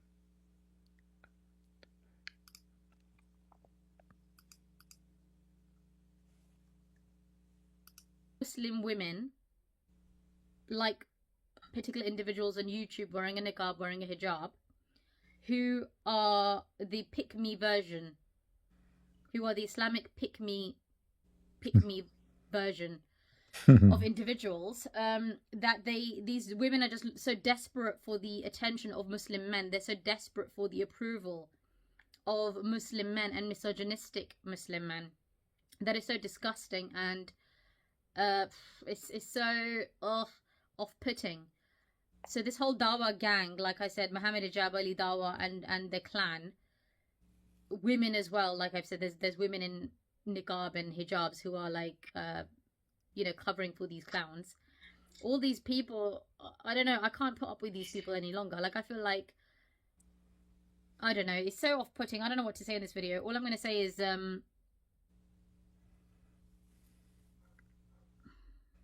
she's out of words. She is saying to herself, what kind of a shitty religion I am born into? What kind of a shitty prophet? His name is Muhammad. He called himself the praised one, the praised shit. Muhammad, the praised shit, became the praised one. The most filthy pervert. I mean, look, a man, he was going home. He was with Muhammad. They went to attack some people, supposedly. Muhammad don't attack, by the way. Muhammad, he wait in the back seat, way back, to steal some goods from people in the street, pirate. So Muhammad noticed that this guy, Jabir, he's in a rush to go home. So he said to him, Jabir, what's up? Why you want to go home? He said, I got married. I said, oh. Let me see.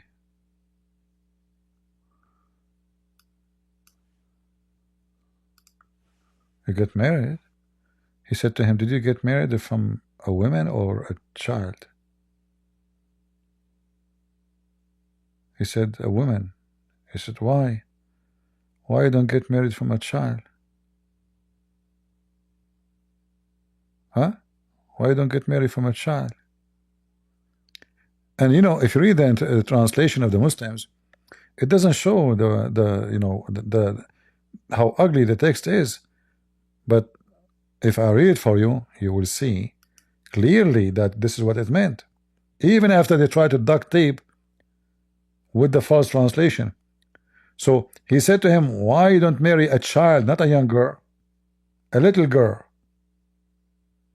so that you could sport with her and she sport with you. Well, the guy is not complaining. The guy, he said to him, I married a widow. What the problem? Previously married women. Muhammad don't like that. He said, why you do that? Why you don't marry a child so she could sport with you? This guy is mentally ill. See, pedophiles, they don't enjoy sex with women. Their fantasies is the child. The child amused them, and they will be amused by the child. It's mental illness. And here you see that pedophile Muhammad is saying exactly that. Why? What the purpose to have a child in the bed? What is the wisdom behind it? It's just to sport with her. You play with her. What's wrong with you? Dawah, we are proud of that. This is the purpose. So the guy, he married a woman. Muhammad saying, why you do that? Get a little child so she can play with you, and you play with her, and she can amuse by you, because the child, anything you give them, a candy, she will be happy. You can control their mind so easy. 1 minute she is crying, a minute after she is laughing. Look what he's saying to him. The guy, he said to him, Abdullah, his father or his brother, he died in Uhud, a fight where the Muslims almost lost, and left 9 or 7 the guy don't know how many daughters he left. 9 or 7 daughters behind him. Therefore I prefer, did not approve the idea that I bring a girl like them. Do you see it? Now we know for real it is a child. So I prefer to bring a woman. So she should look after them, not a girl like them. So those are orphans. Muhammad is asking him to marry a child in the age of the little girls he have at home. Do you see the pervert? So the Messiah, he died on the cross to save us from our sin. He forbid us from sin. He condemned sin. He came to this earth to destroy sin, to take us to his kingdom, the kingdom of no sin. What Muhammad is doing? I mean, isn't it evil alone to tempt a man not to like his wife no more? This is what he's doing. If you are my friend and I say to you, why you marry this woman, man? What are you doing? Go find a child. I mean, this how disgusting. The guy is not even complaining. He's happy with her. In fact, he's in a rush to go home. He miss her. Muhammad saying, no, what are you doing? You don't know what you're missing. Go and find little girl. Satan. This is exactly Satan. And this poor woman, Lubna, she don't want to admit that the problem is not the gang of Dawah, is not Mimi Hijab and Lili Dawah halal cat food. It is the scumbag Muhammad. If your prophet is a pervert, why you are upset if his followers are pervert? And you, Lubna, because you don't want to be pervert, but you don't have the courage to say, I am out of this pervert Muhammad. You say, oh, there's bad apples. All of Islam, in Islam there's no apple, there's shit. There's manure. In fact, even manure is useful. I pay for it for my plants. It's not for free. Wherever Muslim goes, shit come, but there's no manure.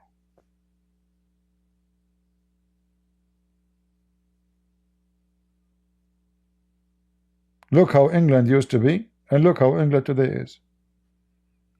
You go to Muslim area, garbage in the street, garbage is in the wire of electricity.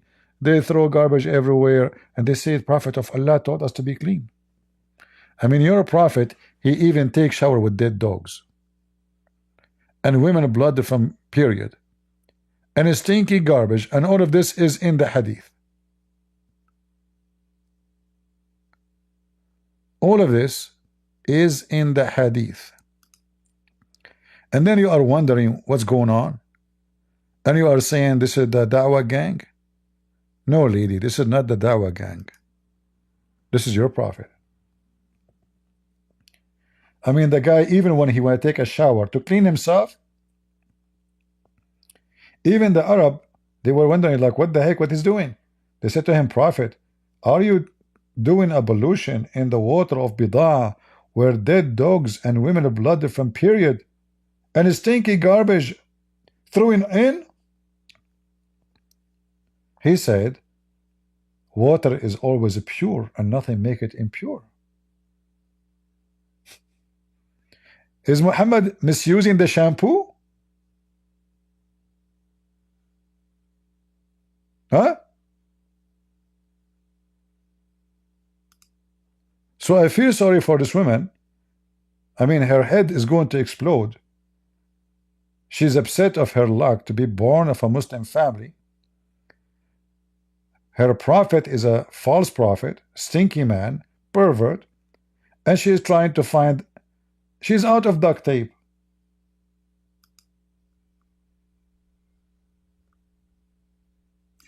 All I'm going to say is that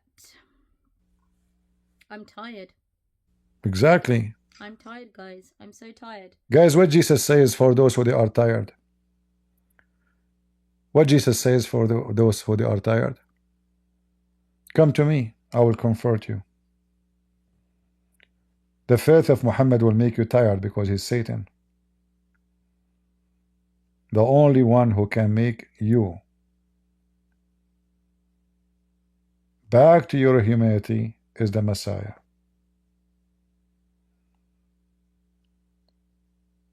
You need to come to the Messiah. You are tired.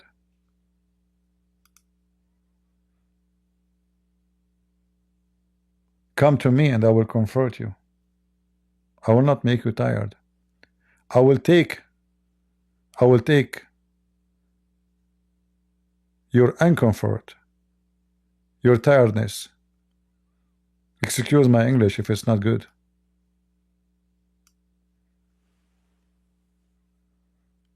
You are tired?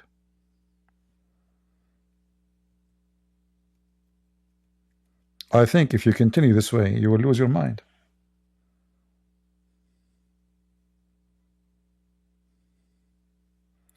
Come unto me, all ye that labor and are heavy laden, and I will give you rest. Take my yoke upon you, and learn of me,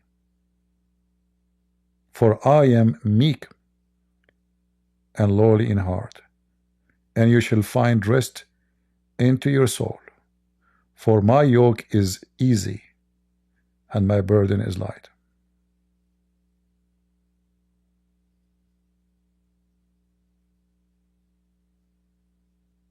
That is our Lord.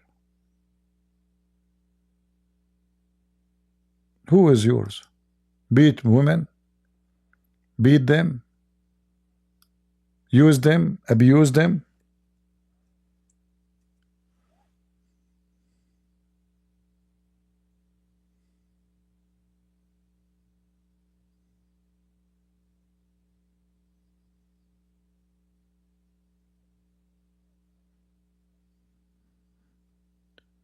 I feel sorry for you, lady. Poor woman.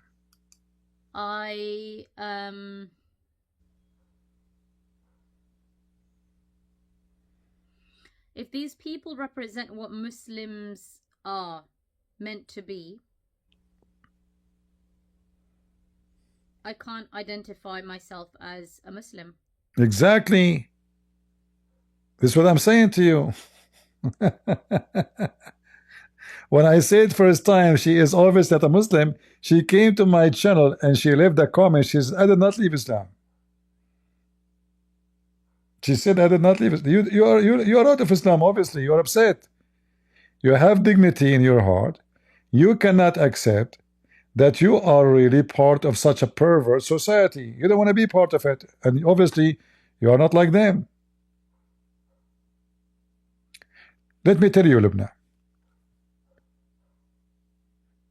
When somebody convert to Islam, this is how we Christians, we see it. They just took our trash. Because only trash will convert to Islam. So, by taking our trash, we stay clean. And when somebody from Islam convert to Christianity, we take the best of you. So in either way, Islam is stay trashy. Because the one who leave from, he claimed to used to be Christian, he's the trash one of us. Like who? Like Andrew Tate. He claimed to be Christian. He claimed. His brother, he claimed to be Orthodox. But those are pimps. So, if somebody of us is a trash, he go to Islam. And if someone of you is coming from a good family, noble people, they have dignity, they come to Jesus. So Islam will stay always a trashy, because as always I say, fly go to shit, and bees goes to the flowers. So I invite you, Rubna, I invite you, and the Lord is my witness, from my heart, to believe in Jesus, your Savior. And then you will not have headache with the garbage of Muhammad. And one day when you get married, you will have a husband, he'll love you. One woman, one man, and family. Not a pervert.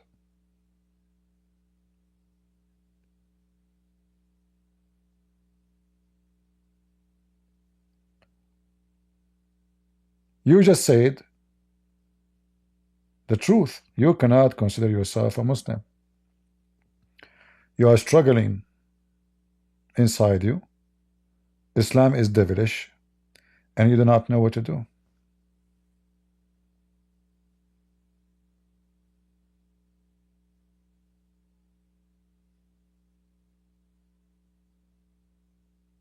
I really feel bad for you. I have a gift for Lubna to listen to this song in the day we call it Good Friday. I'll play it again so we can rest our head from the filthy Muhammad, and we go back to the Good Friday. اليوم علق على خشبة الذي علق الأرض على المياه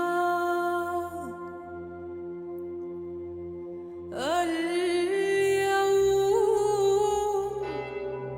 علق على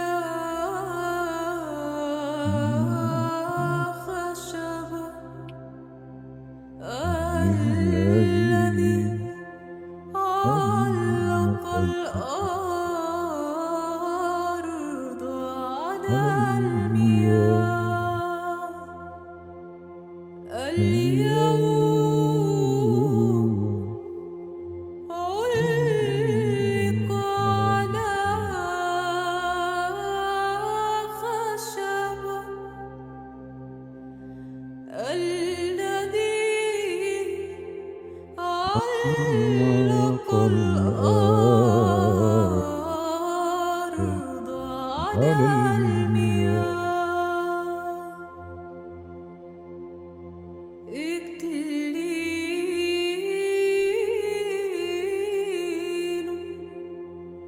من شوك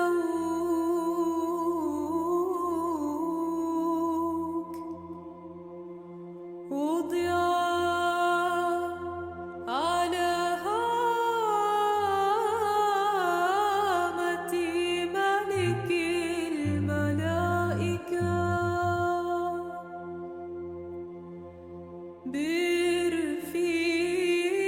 برفيرا كاذبا تسربل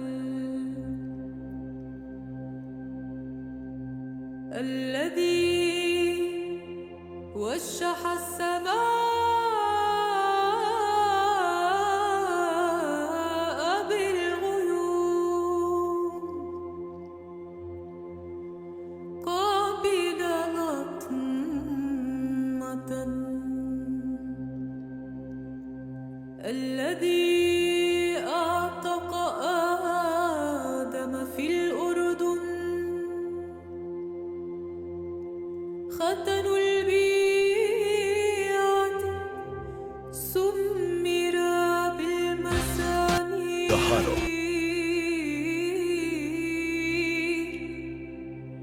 وابن العبراء طعن بحربة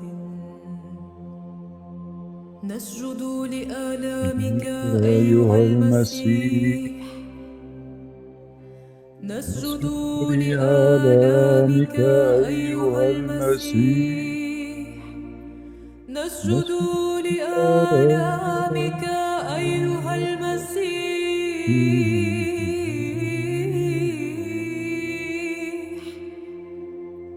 فأرنا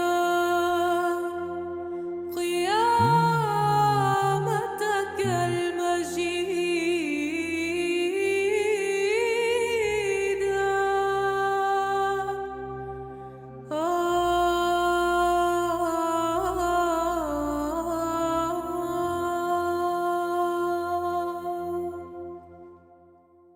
All right. Well, some asking for translation. Well, I can post a different video with subtitle. There's many videos like them. Let me see. Let's see. Yeah, if you want the words for the prayer,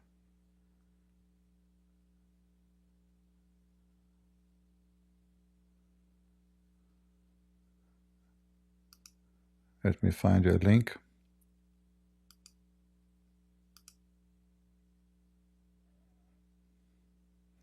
Actually, I found a different video.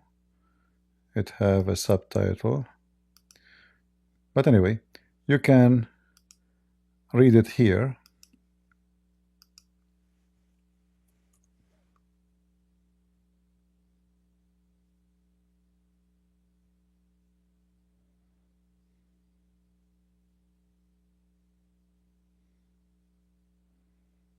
So this is the full translation.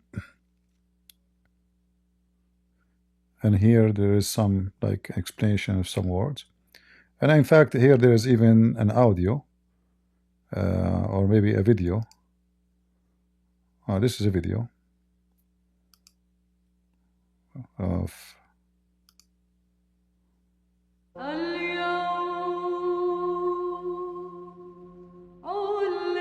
But this is different person. You know, her name is Fairuz. She is Lebanese too. All right. So today is a special day. But again, I want to remind people that a day will not be repeated. Which means we are celebrating the occasion, not even the date. And I know somebody will say to me, no, the date is very important because we have to fast. Well, you know, this is not what I meant. You know, some people, they have a shallow mind. The date is not what we are celebrating. What we are celebrating is the occasion. Time for God does not exist. Time is only about us.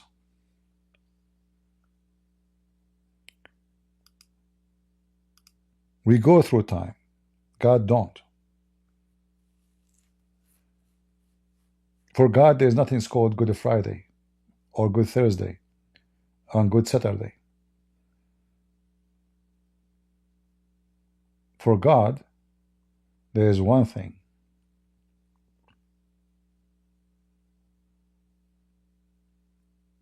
There's people that deserve to go to hell and people deserve to go to heaven. And all the works Jesus have done is just to make you deserve to go to heaven by accepting him and by following his step. There's many, they will go to the church today and they do rituals, but in reality they are not Christians, because Christianity is not just a person go to church. As you see, we see what's happening with Muslims. Those, they claim to be religious, but they are following a pervert. You can be the same. You can be claiming to follow the Holy One, the Messiah, but in reality you are a pervert. So either way you are doomed. If you are following Muhammad, you are a pervert. If you claim to follow Jesus but you don't do what Jesus asked you to do, you are a pervert. And pervert does not mean necessarily somebody is a child molester, even though the language make it about sexuality. You see, when the Bible says that earth committed adultery, I never heard that earth have sex. Have you? Since when?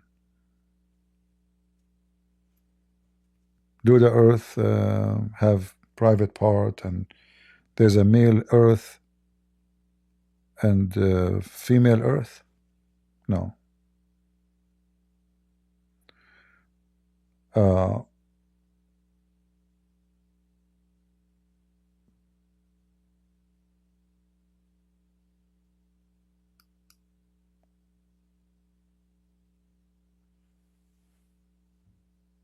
When God, he spoke to Hosea and he said to him, go and take for yourself a woman, and this woman is a woman of adultery, and her children will be children of adultery, because the earth committed adultery. How the earth committed adultery? The Bible, the verse itself says how. They left the Lord. So this man, he decided to, oh, I'm not going. Oh, God, he gave me a prophecy that my wife, she will be a bad woman. Oh, her children, they will be children of adultery. I'm going to go and marry the most wonderful women ever in the area I live in, between the cities. I will find a woman, she is from a very, very high class, good family. And then exactly as the Lord said, which is a prophecy about the future, happened to him.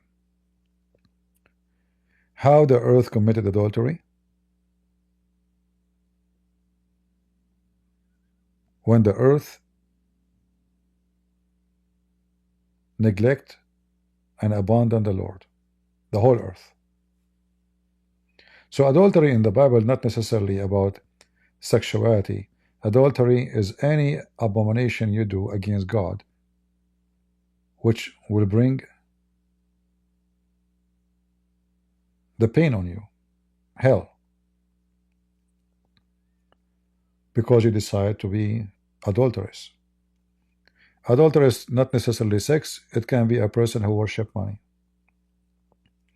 a person who love to hurt people, a person who love to lie and cause division and hatred.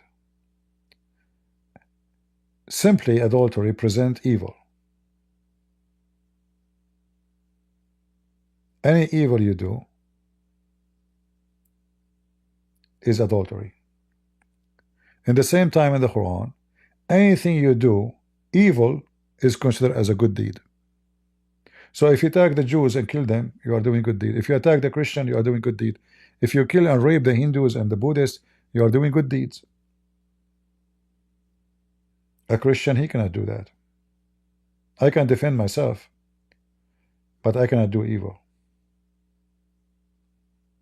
We have tons of verses in the Bible forbid us from, even when your enemy, which is very hard to follow, even when your enemy, the Bible says, even if when you defeat your enemy, don't rejoice. Look how much the Bible making you feel humble. Like sometimes we forget ourselves and we rejoice. Like we rejoice when we see this filthy Hezbollah is destroyed. But the Bible says don't rejoice when your enemy is defeated. So the book of God is not only a book teaching us good manner. It is the book of God. It's a true manner, not philosophy. Not a wise person trying to present to you some kind of wisdom.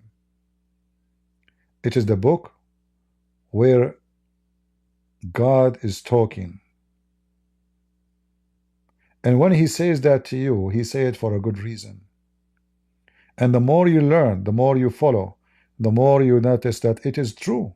It's for my benefit.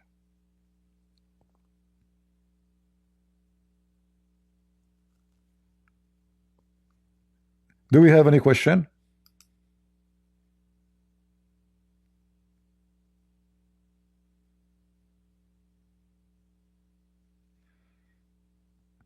Anyone have a question?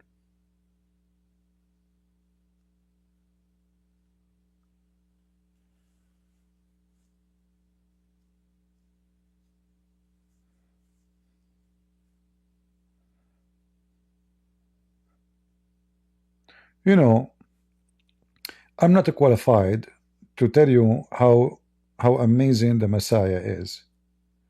And there is a many reason for to say I'm not qualified.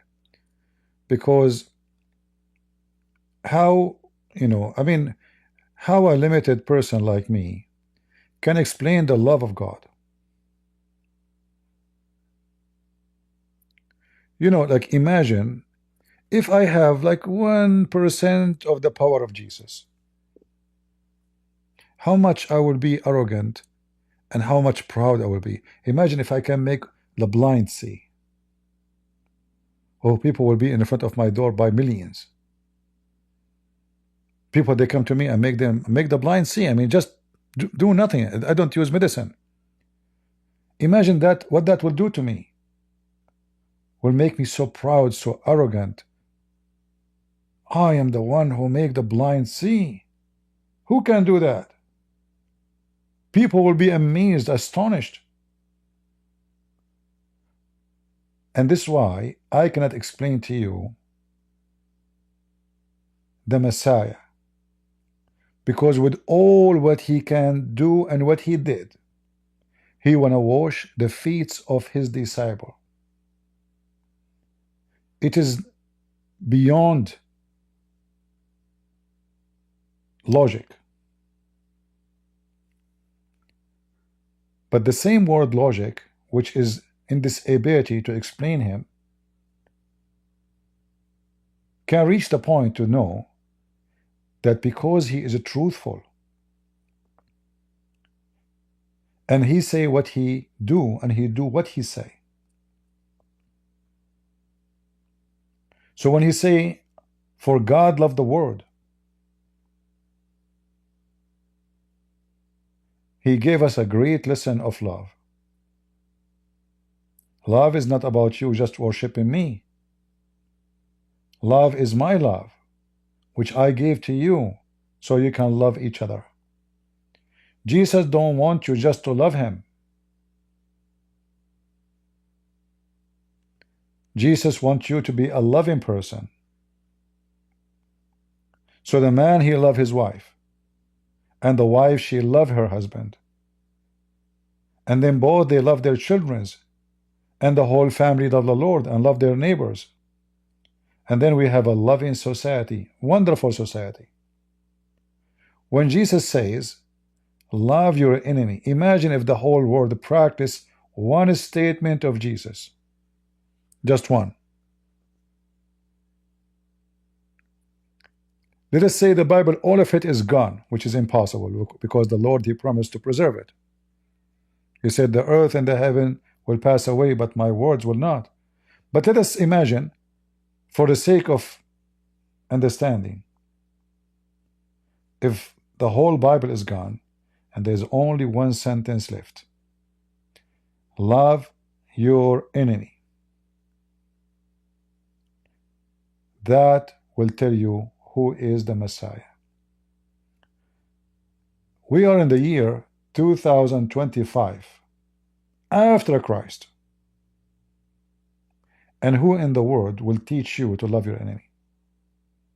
With all the claim humanity reached civilization and civil and human right, nobody will say to you, love your enemy. That's what he said 2025 years ago. So when the Bible says God is love, and this is what the Muslims don't understand. The Bible is not a book of God only. The Bible is God is love. And the God who is love is not the God of lust. Love is not lust. If you love a person, you don't lust with the person. Right? You don't.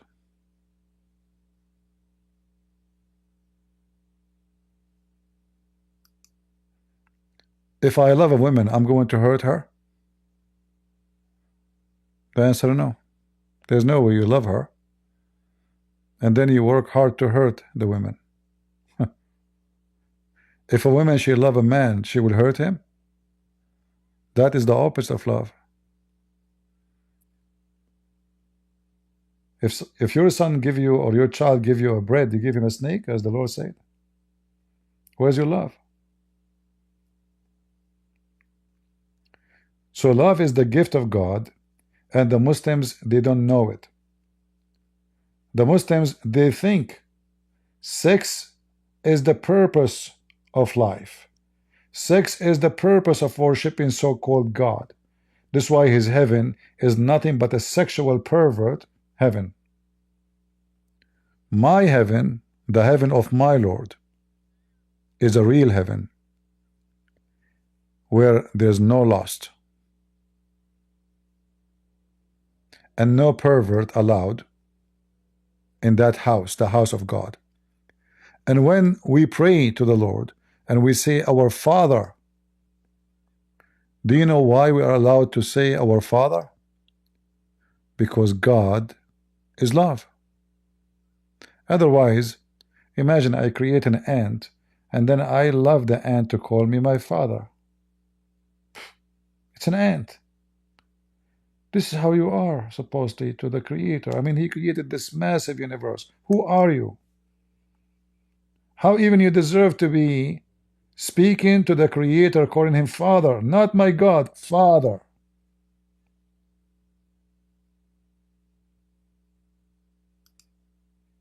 I want to share with you, and I hope Lubna, she will watch our videos and she will learn that she is tired and disgusted with Islam, but that will not be the case with Jesus.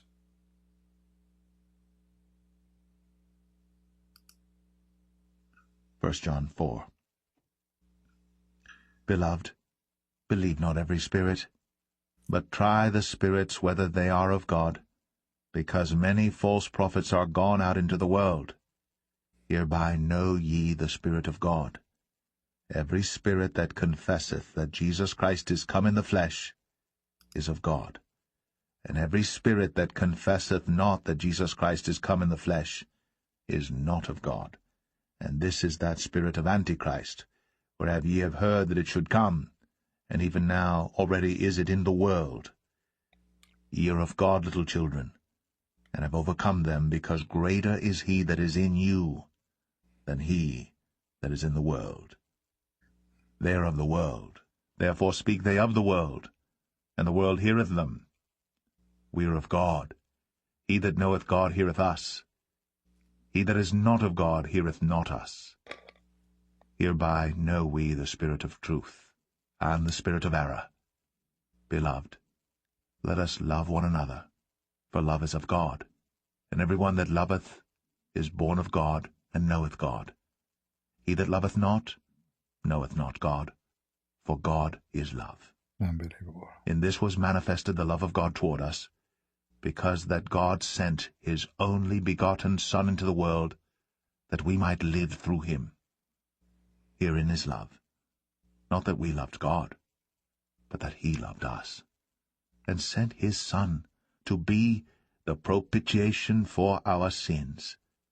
Beloved, if God so loved us, we ought also to love one another. No man hath seen God at any time. If we love one another, God dwelleth in us, and his love is perfected in us. Hereby know we that we dwell in him, and he in us, because he hath given us of his Spirit. And we have seen and do testify that the Father sent the Son to be the Saviour of the world. Whosoever shall confess that Jesus is the Son of God, God dwelleth in him, and he in God. And we have known and believed the love that God hath to us. God is love, and he that dwelleth in love dwelleth in God, and God in him. Herein is our love made perfect, that we may have boldness in the day of judgment, because as he is, so are we in this world. There is no fear in love, but perfect love casteth out fear, because fear hath torment. He that feareth is not made perfect in love. We love him, because he first loved us. If a man say, I love God, and hateth his brother, he is a liar. For he that loveth not his brother whom he hath seen, how can he love God whom he hath not seen? And this commandment have we from him, that he who loveth God love his brother also. Beautiful. Very beautiful. It's the beauty of God. Can you find something like this in the stupid Quran? Look at this beauty. It's astonishing. Those are not words spoken from the mouth of John. This is from God himself. This is why we believe that the disciples of Jesus, they are inspired by God to speak.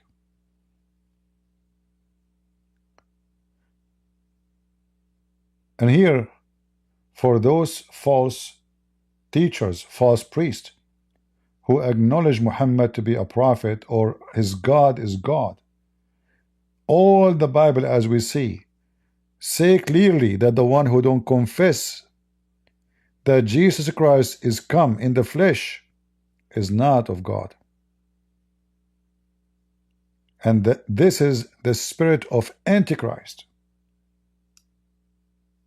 So I say to those false priests from any church who say that Allah is the same God of Abraham, you are a liar. And the Bible speak against you, and you will go to hell.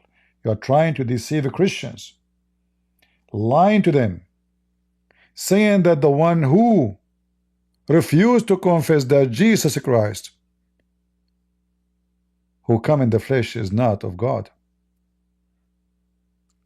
trying to present them as a true believers in the true God, when there is nothing but pagan. You will be judged, and you will go to hell. And those who mislead people are the worst. You can be misled yourself, but when you are a person who work hard to mislead millions, you are going to go to hell for guarantee. because your sin is bigger than forgiveness. Because your sin is not about your sin no more. You destroyed the life of many.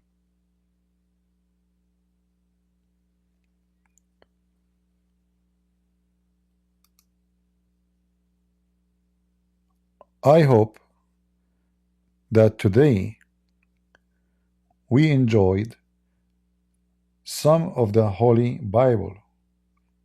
And again, you know, I avoid talking about the Bible much because my English is not that good. Like sometimes it's embarrassing. I try to read in English and I read the word wrongs. The Bible is very, very deep. Deep. And I find always myself very short. I find myself are short of words, short of how I can explain, how I can be an artist, the best artist to make a paint of such a beauty. The paint I have is very little.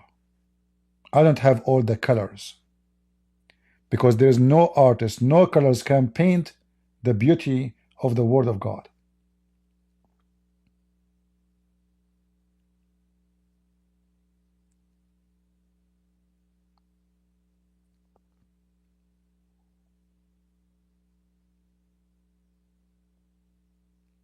We cannot compare between the book of God and the book of the funny, silly, stupid pervert Mohammed, where fairy tale stories and the sunset and murky waters, all kind of stupid stories. None of it makes sense and there's no point of it. The ant speaking to Suleiman. Suleiman have a afraid he want to steal the chair of the queen. Even they made Suleiman a thief in their book. He want to steal a chair, a furniture thief. So when we read the gospel, we see not only wisdom, we see God. This is not wisdom only. This is beyond wisdom. In fact, I advise you, especially if you are married and you are struggling with your marriage, that you sit and you read this chapter and discuss it together and see what the problem you are struggling with. If you are going to get married, see if you agree together how you can live this chapter. Because if you both cannot live this chapter, you don't fit to get married.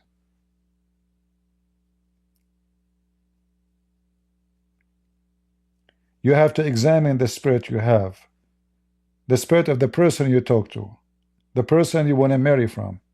Male or female doesn't matter, because there is bad spirit. It's true, there is bad people. There is people have a bad teaching, bad logic.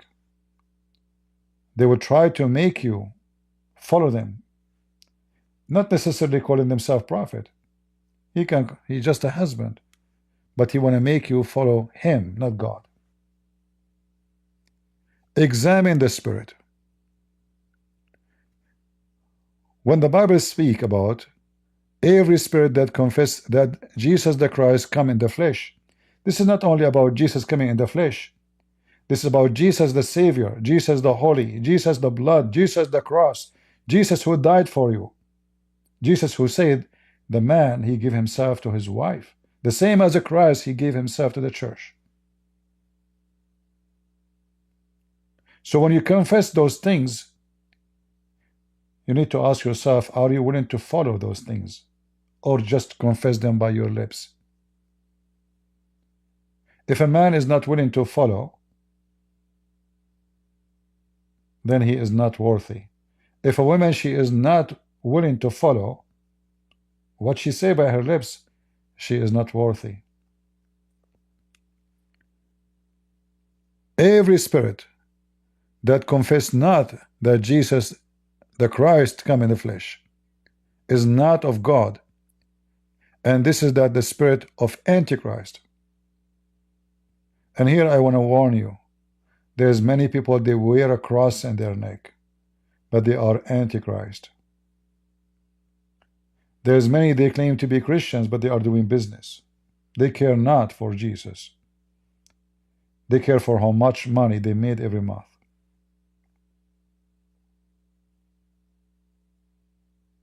And they are exist everywhere.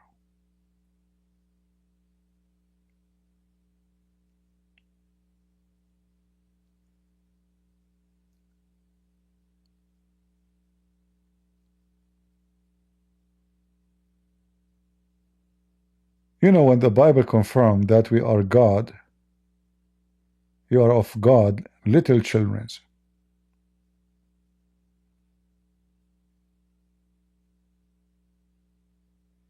What make us the children of God? Read carefully. Those who follow Jesus, they believe in him. God is in you.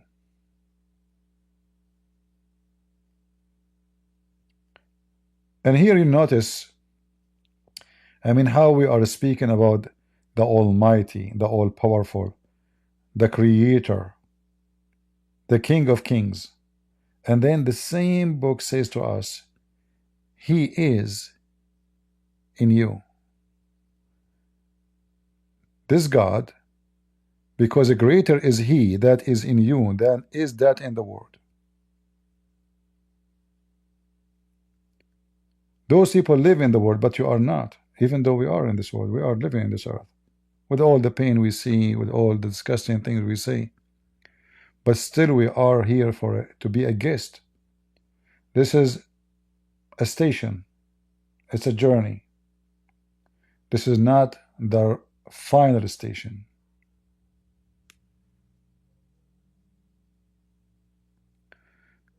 Very beautiful.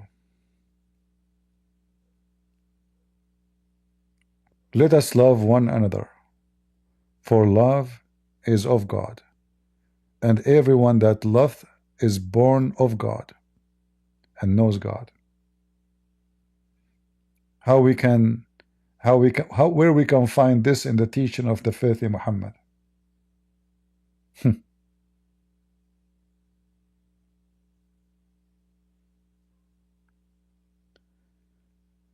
How the love of God manifests? By loving each other. How the love of God manifests? Because he sent his only begotten Son.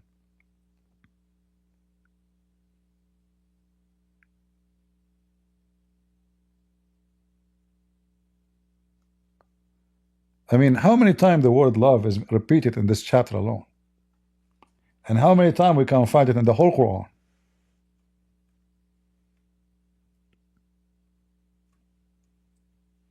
Look at this. I mean, the whole page is love. Love, love, love, love. You know? This is, I mean, the chapter is very short. It's just 21 verses. But look at how the word love is everywhere, and this is a very deep meaning. It's not a cheap use. It's a true love, not lost.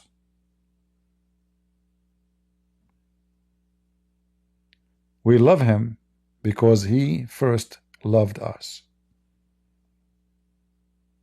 And I don't know why he will love us. I mean, there's nothing good in us.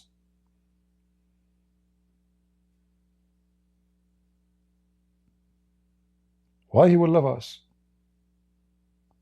For our sin, for our dirt.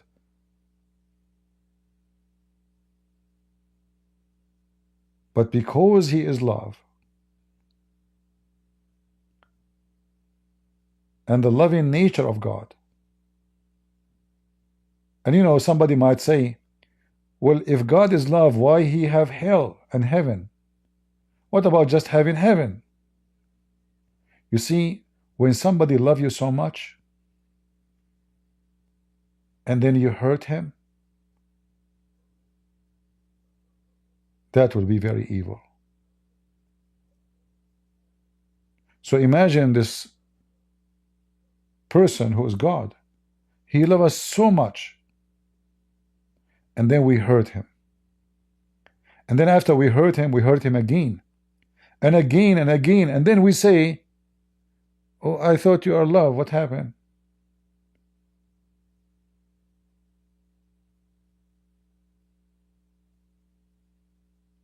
We enjoy hurting the one who loves us. That means we are really sick, pure evil. And if you are pure evil, simply you are not welcome in the house of God, who you hurt every day.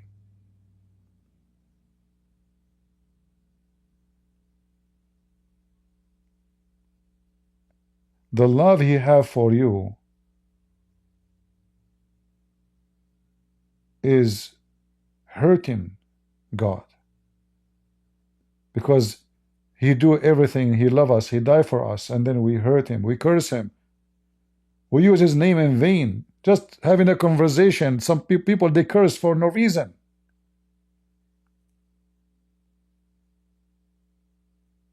Even some they enjoy watching movies insulting Jesus. When they have the Olympic in France, what the Olympic have to do with insulting Jesus? Nothing.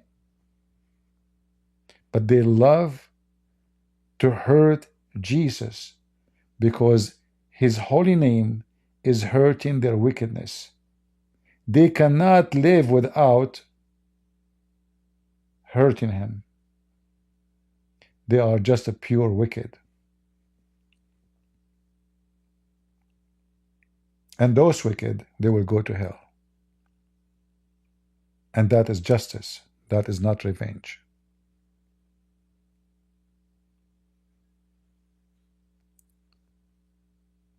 So I hope we learned something good today. And our Lord, the Messiah, is a living Lord. He is the living, he's alive.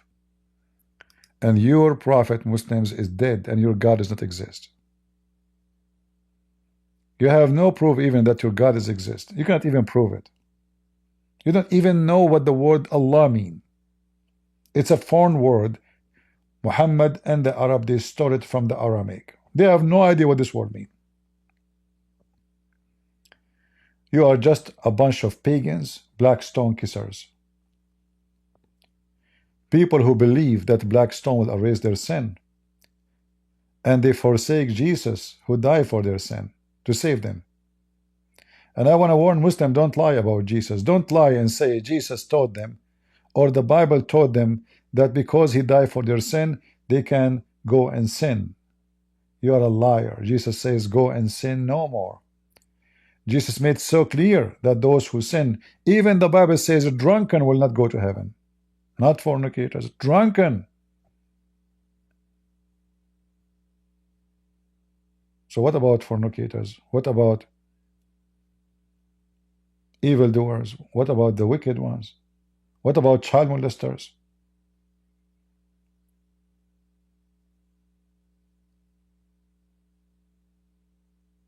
In your Quran, you will not find one place saying what the Bible says about sin.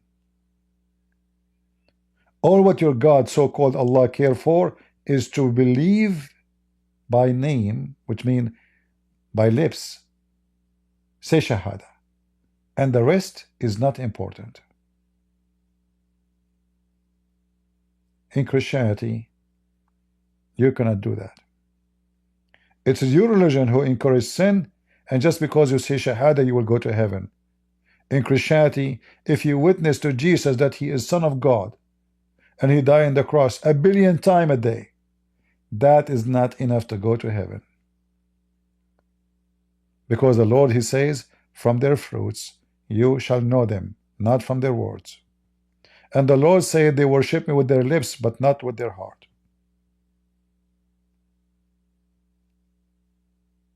So you Muslim, you talk too much about God, but inside you there's nothing but a pervert.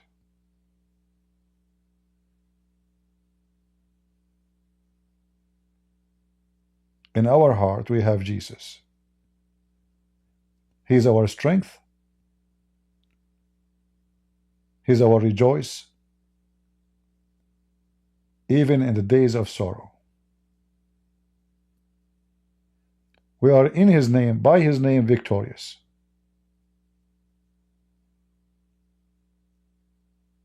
And time will come, and whoever don't believe in Him will go to hell.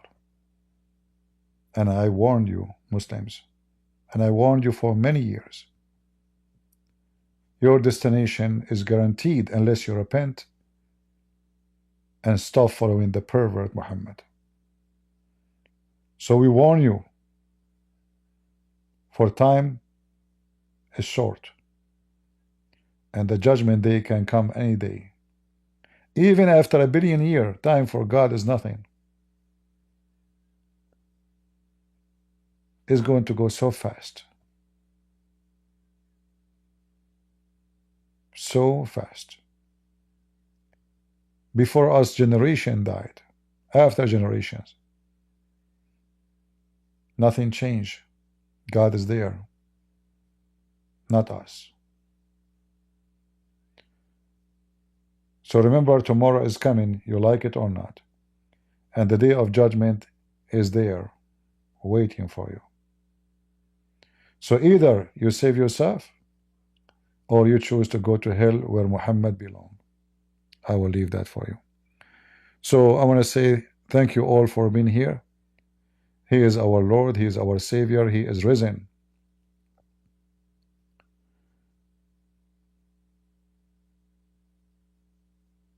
In Arabic we say Al-Masihu Qam, Haqqan Qam. He is risen, truly He is risen. I love you all, and I want to say thank you for all those who care for what I do. And I know sometimes I'm tough on you because I struggle with people. I do my best. I found myself still not doing enough. So when I complain, I'm not complaining about you. Somehow I see myself short. We want more review, not for me. We don't have advertising, we don't have super chat, we don't have all this garbage. We want more people to see the truth, and the truth will set them free. It hurt to see a pervert, he make a video, he have millions. And the one trying to save them by telling them the truth, few come. It hurt.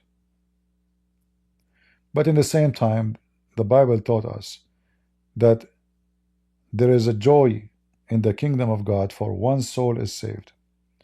And I say to you, if the year is 365 days, I assure you we have way bigger number who they are saved by listening and learning from what we say. So there's a lot of rejoice in heaven. Even though the numbers of those listen to us is so small compared to maybe to others, but the fruits is great, and God is good, and He will provide us with more soul to help and to save. So we pray to Him in such a glorious day that more people will listen, more people will learn, and He Himself, our Lord, He will raise from our young ones a generation to be warriors for Christ. So when one day Christian Prince is gone, there will be 1 billion Christian Prince, and they will do even better, and they will know, and they have better knowledge. I pray that the Lord will provide us with young generations who they are true Christians, warrior. They fear not the devil, not the violent, not the evil. They have the heart of a lion and the wisdom of God in their heart. They have the mercy and love of God. Yet they will have a sharp word, like a sword, will cut the devil into pieces with no mercy. Mercy for those who deserve mercy, and no mercy with the wicked. The Lord, when He said, peace for those who love peace, and no peace for the wicked man, the Lord said, peace mean not to have the Lord or to have a Lord. So those who they are wicked, they are cut off from the mercy of our Lord. And that's why they will never have peace, physically, spiritually, mentally. They choose not to have peace. So when you are a follower of Christ, you will have peace in every way, in every mean, even if you are tortured. When the disciples, they were thrown into the beast, and they said to them, if you deny Jesus, we will not throw you to the tiger or the lion. Still they refused. They say, throw us. Do you know why? Because they have peace in their heart. Fear is not there. If you read all the names in the Bible, those disciples, how they die, you will be astonished. They go to the place when they knew they will be killed, and they have no war army with them.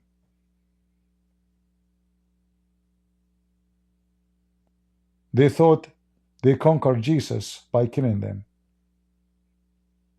It turned to be that the strength of God is in the weak one.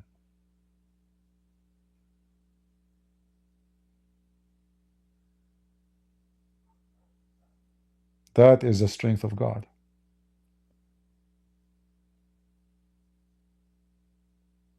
Your weakness can be the most effective, powerful army. And that's why the Muslims, they fear the Bible, they fear our words. They are not worried about an army fighting them. They are worried about somebody destroy their false spirit, their wickedness. Not about somebody will burn their houses. And yes, we are burning the wicked Muhammad in his grave, the Antichrist, and we will do more. Thank you all for being here. May the Lord bless you. God is good, so is Jesus, and he is risen. I mean to that. And we are the crusade. See ya.